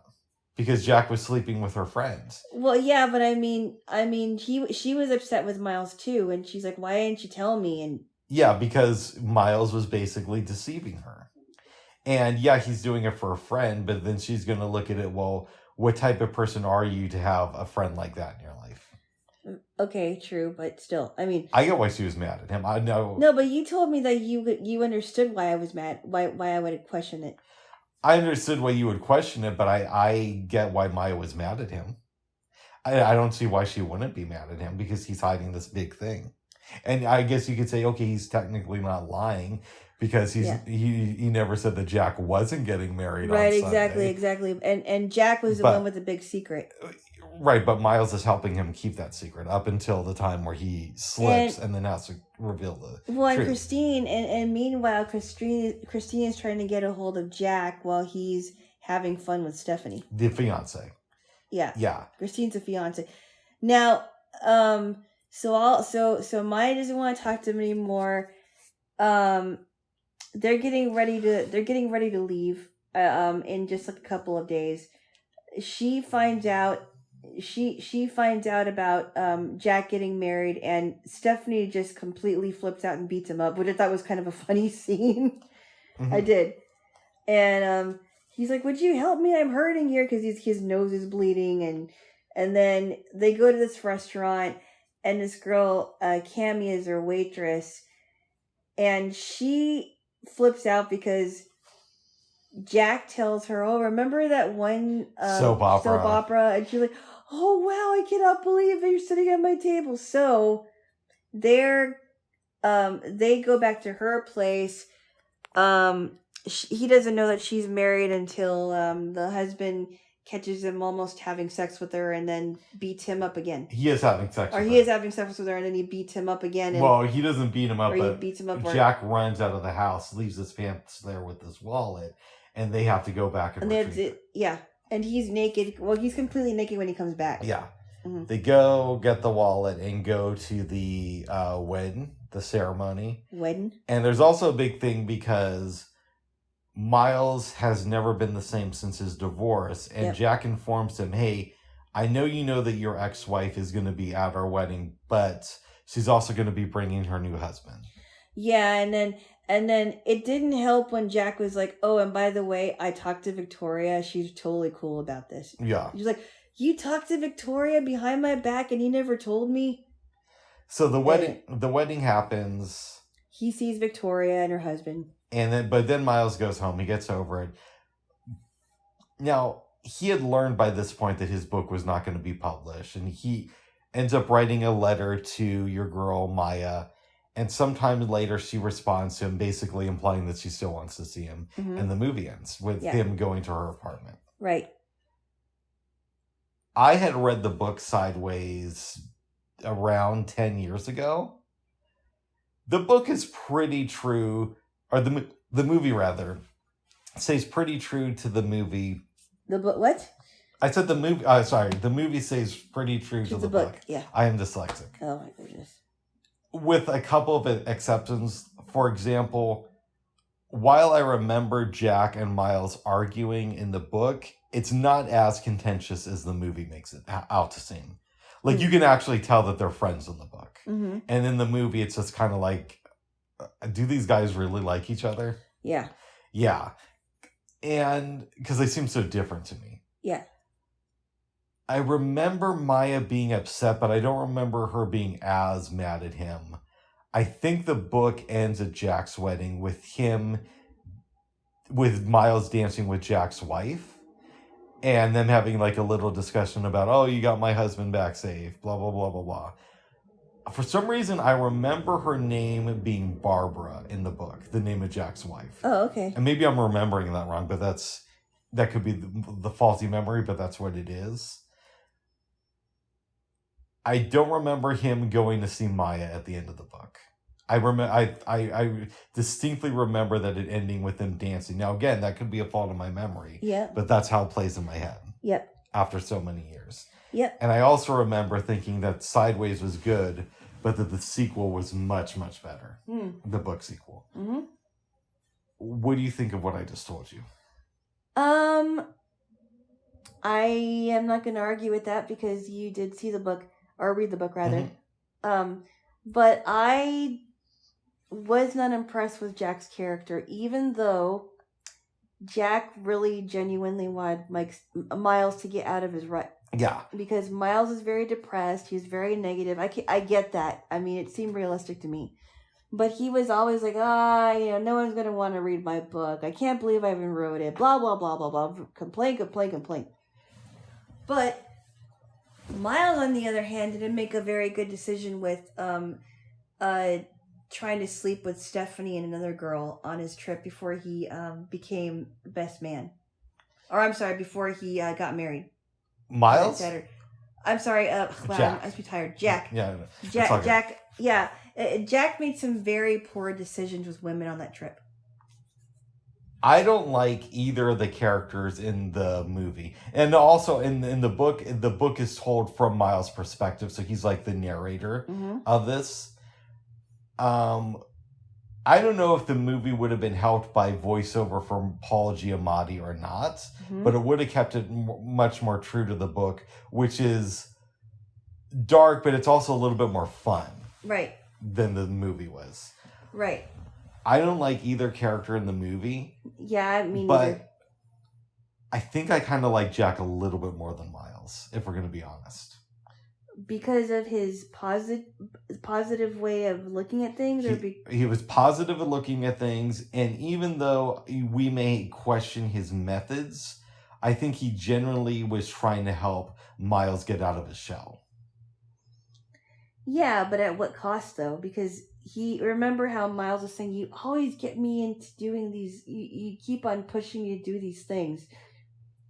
So, I mean, both of them were not innocent by any means. Right, but I do think that we all need friends in our life who are going to challenge us to get out of our comfort zone. And that's what Jack was to Miles. Maybe. Yeah. Yes. But I couldn't believe that Jack still wanted to marry Christine. And I know, and there was kind of a funny scene where he was pretty much begging Miles, like, Miles, please help me. If I lose Christine, I lose everything. Yeah. Now, in the book sequel, which is called Vertigo, which is kind of funny because it's the name of a famous movie. It's a movie, yep. Mm-hmm. I believe they say in the book that Jack got divorced like 2 years later. Mm-hmm. So their marriage wasn't exactly a stunning success. Mm-hmm. Yeah.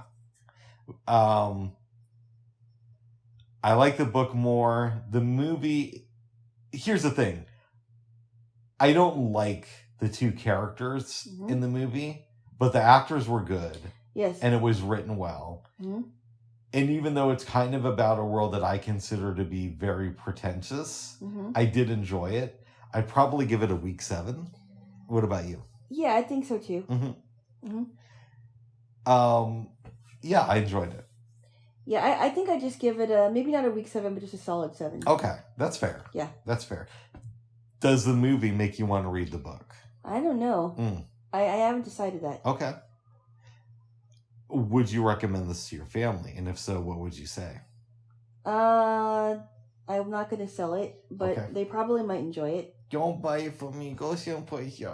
Oh, well, yeah, but... No. Oh, you tickled me. Hey. You just tickled me. I know, but you're going to stop it now. Oh, my goodness. Oh. All right, give me a kiss. What? No. Okay.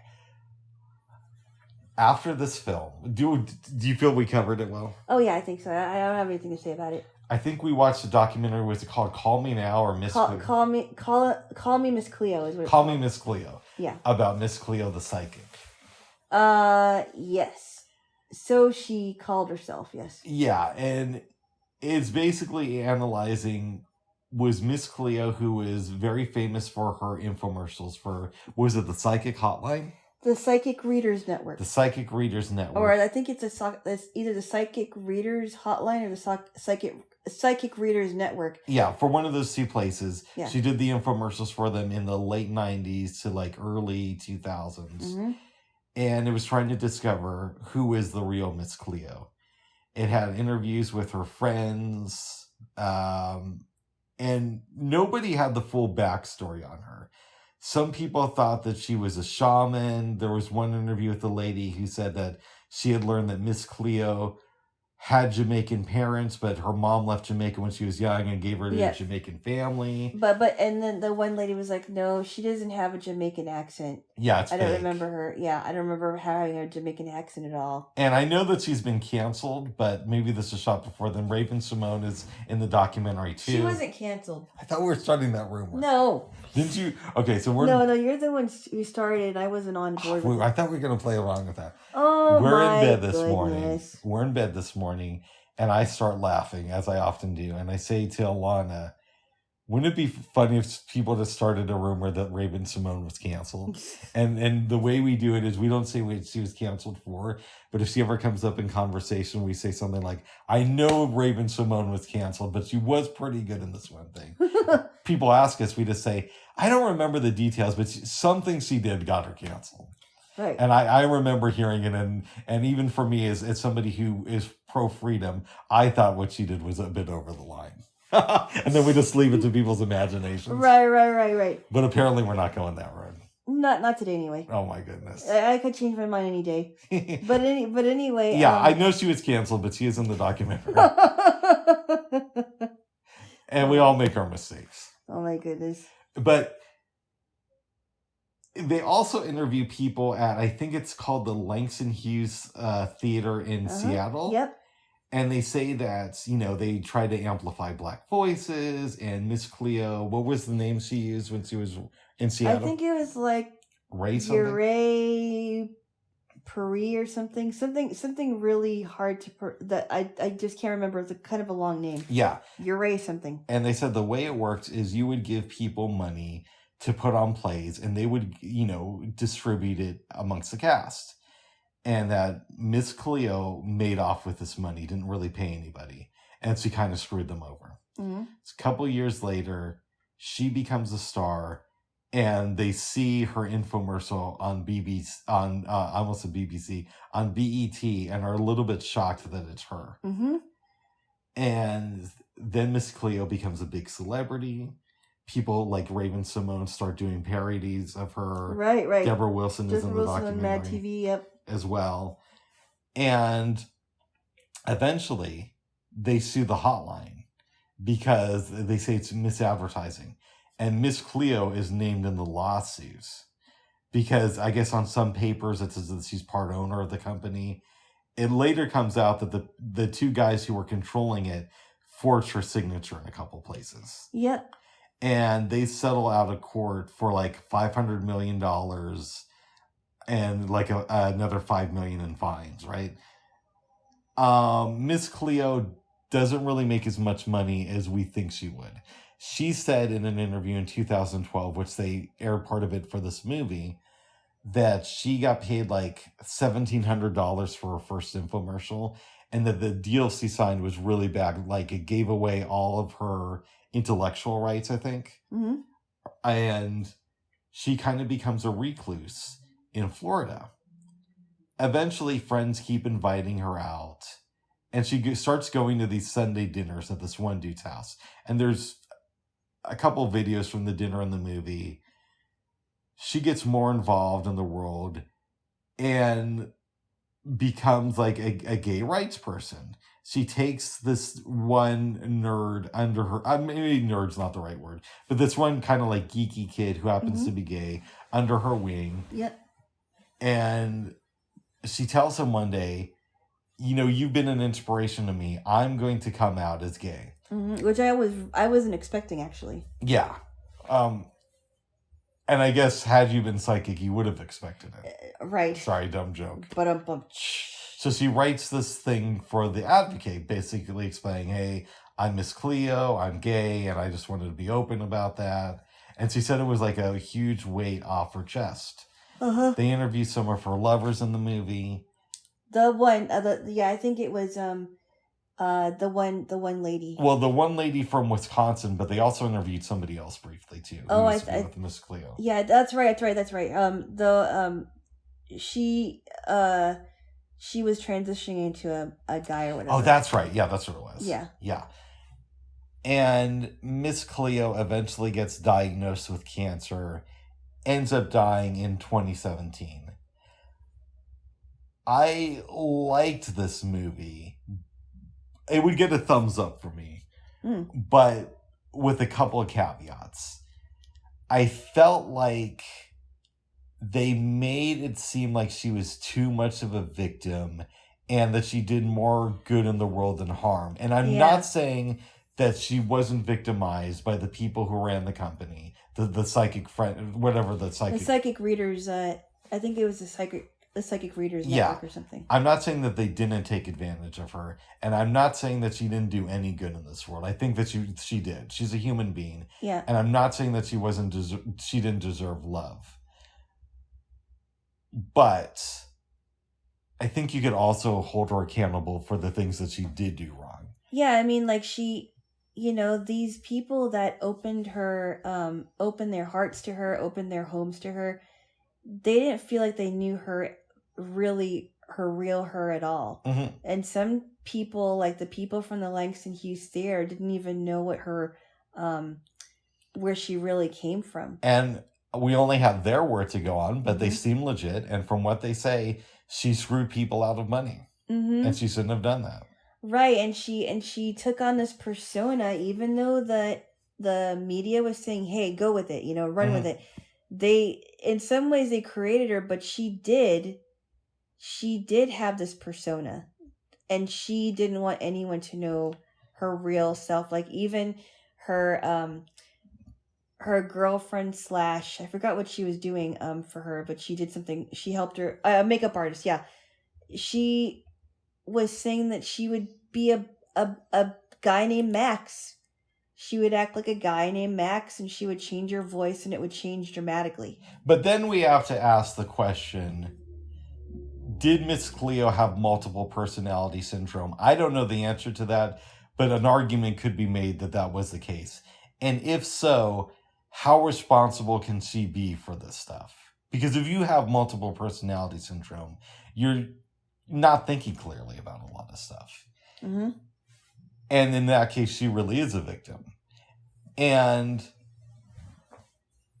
with the psychic hotline thing, I could see if she did one commercial, realize that this was bad for America, and then stop doing it. Because maybe you get in a position, you do a commercial, and you think this is going to air late at night or on BET a couple times, and nobody's really going to respond to it. And then 2 months later, it comes out and it's like the biggest thing ever. And then you're stuck in this weird position. But then she kept doing commercials. Yeah, and also, too, there were people in her life that were actually in her circle that knew her before she became Miss Cleo. Mm-hmm. But why would Deborah Wilson, and the most annoying one was Raven Simone, like, why would they need... Deborah Wilson was okay, but Raven Simone I never got, because she was 12 when these commercials came out, and I was 17 at the time when these commercials came out. I'm like, did they want her on there because she was giving a younger person's perspective of Miss Cleo? I don't know why, because she's in the documentary a lot. She's in the documentary from beginning to end, and so is Deborah Wilson. But Deborah Wilson is in it a lot less than Raven Simone. Yeah, she is. They come back to her a couple times, but Raven they go to a lot. And I never got it because I'm like, well, I mean, it's not like Raven knew Miss Cleo. Yeah, she made fun of her, and so did Deborah Wilson. I just didn't get why she had to be in this documentary. Yeah, or if you're going to put her in, maybe have her for 30 seconds at the beginning, saying, oh, I used to watch those commercials, and then go on to other people.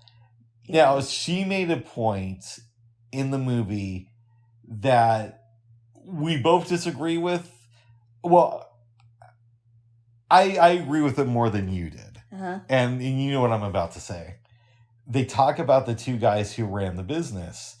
And Raven said, oh yeah, there was these two white men getting rich off of Miss Cleo, and she didn't get anything out of it, really.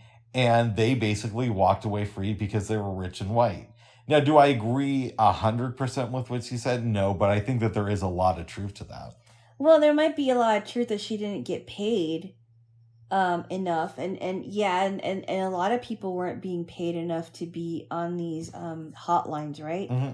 But to make it a race thing and say, oh, it's because of these white guys, I just can't go with that. Okay, but the company was ran by two white guys who did not go to prison. Of course, but what I mean, like with people like Raven Simone, and you know, it's easy to dog on her because she has been canceled.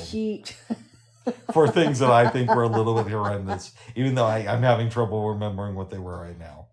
No, she was on The View, and nobody watches The View much anymore. Oh. But except for people that like The View, but for someone like Raven Simone, and I just to me it really irks me that people like her have to be like the spokesperson for black people everywhere and say, well, it's because of these white guys and they're rich and white and they're the enemy of all black people everywhere, and that's what I got from her. But I do agree that she wasn't paid enough, for sure. Right, and she did get screwed over by two white guys who didn't really have a lot of consequences. Because, yeah, they had to pay $500 million out.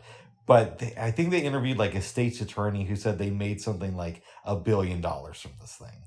So make no mistake, they made out pretty well in this whole thing. And Miss Cleo didn't. And that's why I think there's a lot of validity to what Raven said in this documentary. But that's a sort of like an interesting aside. Now, Miss Cleo also said something in the 2012 interview about how, hey, don't just blame me, but also don't blame the people who work for these psychic hotlines because they're being paid maybe 24 cents an hour. And they're also being paid to pretty much recite a script. Exactly, and keep people on the line as long as possible. To keep people on the line, and, you know, and they have this book that they open and like, oh, it sounds like it, you know, I hear something in your voice that reminds me of such and such, mm-hmm. or I have this, I feel like your relative has a J name. Does your relative have a J name? You know, the stuff that usually, you know, people like what James Van Prague would say. Yeah. Would say, or John Edwards. Mm-hmm. Yeah. Yeah. So I get it. And I get that she's not here really to defend herself. And because she died. And a lot of people who are interviewed in this documentary loved her. It definitely had a pro-Miss Cleo bias. Yeah. We're probably never going to know the truth behind her, and I don't necessarily know that we need to. Yeah.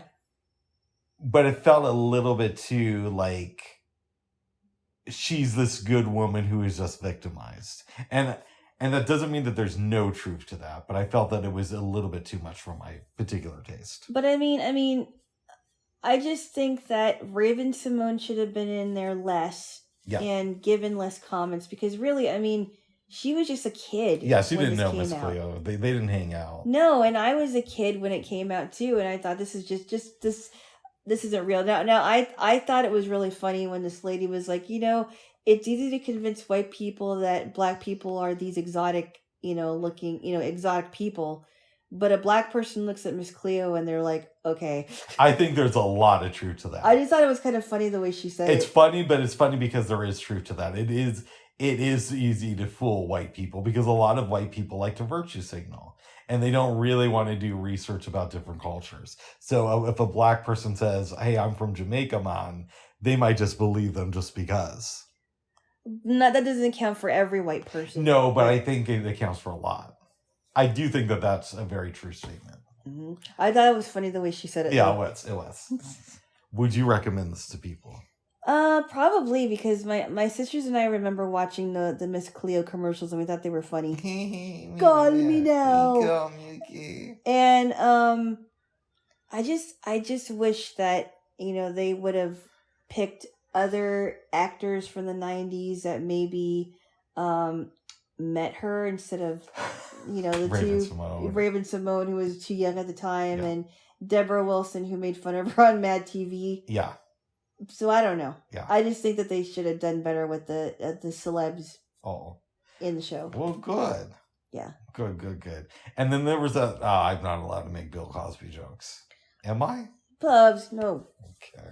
Alana still thinks that Bill Cosby is innocent. What? I was just giving some context that you still think he's innocent and that he's America's dad. Oh, Bubs. What? I have questions about the case. I'll just say that. Oh, you do? No, I have questions about the way it was handled. And anyway, I already gave my piece on that one. Okay. I already said my piece. I don't think everybody needs to hear it. But as a result, I'm not allowed to make fun of him. That seems kind of wrong to me. But okay. No, because sometimes your jokes are a little bit over the top. Bubs. Oh, okay. Give me a kiss. No. Why not? I always end up doing it anyway. Okay. But no, those were good. I mean, the Miss Cleo documentary was fun to watch, but it was also very sad. Yeah. Because it sounds like she really did have a lot of traumatic incidences in her life, and people are saying, well, maybe we should. What are you doing? Nothing. Go ahead. Bubs. Go ahead, babes. I'm just resting my head in your palm here of your hand. Go ahead. I mean... Go ahead. This is very distracting, Bubs. Okay, go ahead. Look, I'm letting you talk, babes. Do you think? I understand why people would want, the viewer to have compassion for this woman if they knew her. But at what point? I mean, you can use your troubled past to do good things for people and not do something like be a pretend psychic. Yeah. Or you could use your troubled past to create a character that people still talk about but isn't real. Yeah. Well, what is your pick? That's what I would ask her if she was still here. Exactly. What would if you actually had regrets about it, what would you do differently? Nice. Well, good, babes. Yes, very good. I know we had trouble sleeping last night. I certainly did. I did too. I didn't have any dreams. Oh, okay. Well, babes, is there is there anything else you want to talk about then? Why are you laughing? I don't know. I thought you were going to come out with some dreams. I didn't. Oh. Is there anything else you want to talk about, or should we wrap this up? We don't live in the hood, bud. That's right, Oh my goodness.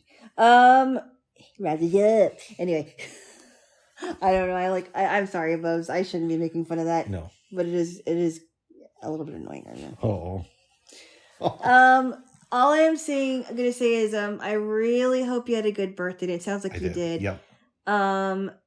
I'm glad that we were provided for and we didn't have to feel like we were starving. Yep.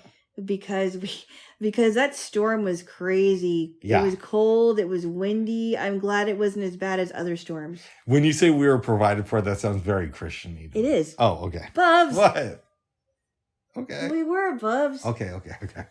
No, I love you, babes. See, Bubs, that's why. Oh, I love you. You mock a lot. No, I don't. Do you miss the birthday boy and getting to hear his brilliant take on the world and some of his views? Ugh. Bubs. Whatevs. Oh. Bubs. Yeah. You're not birthday boy anymore. No, that's why I'm asking you if you miss the birthday boy. No. Are you excited to know that you are now with the soon-to-be birthday boy? Not really. You're not really that excited with it. Bubs, I'm with you. I'm not with the birthday boy or soon-to-be birthday boy. Because you're all those things. Okay. Yeah. And you're going to be birthday boy in 12 months. That's right. It's coming up, babes. It's not coming up. It's a coming year. Up. No, it's a year. It's coming up. My birthday's closer than yours. I know, and you're the soon-to-be birthday girl. But apparently you do not miss the birthday boy. Not the concept of it is. That's what I'm trying to say. Okay. How can I say it nicely without being mean about it? I'm not trying to be mean about it, but I love you. I love you too, babes. But the birthday boy is a character. Oh. Is what I'm saying. Okay, go ahead. He's my Miss Cleo. Call me now. I'm the birthday boy. Yes. or if you missed today, call the soon-to-be birthday boy. I remember that one kid that Miss Cleo called her godson, Mm-hmm. and before she died, you heard a message from her calling her godson. Yeah. And she still used that Jamaican accent, which is kind of weird. Yeah.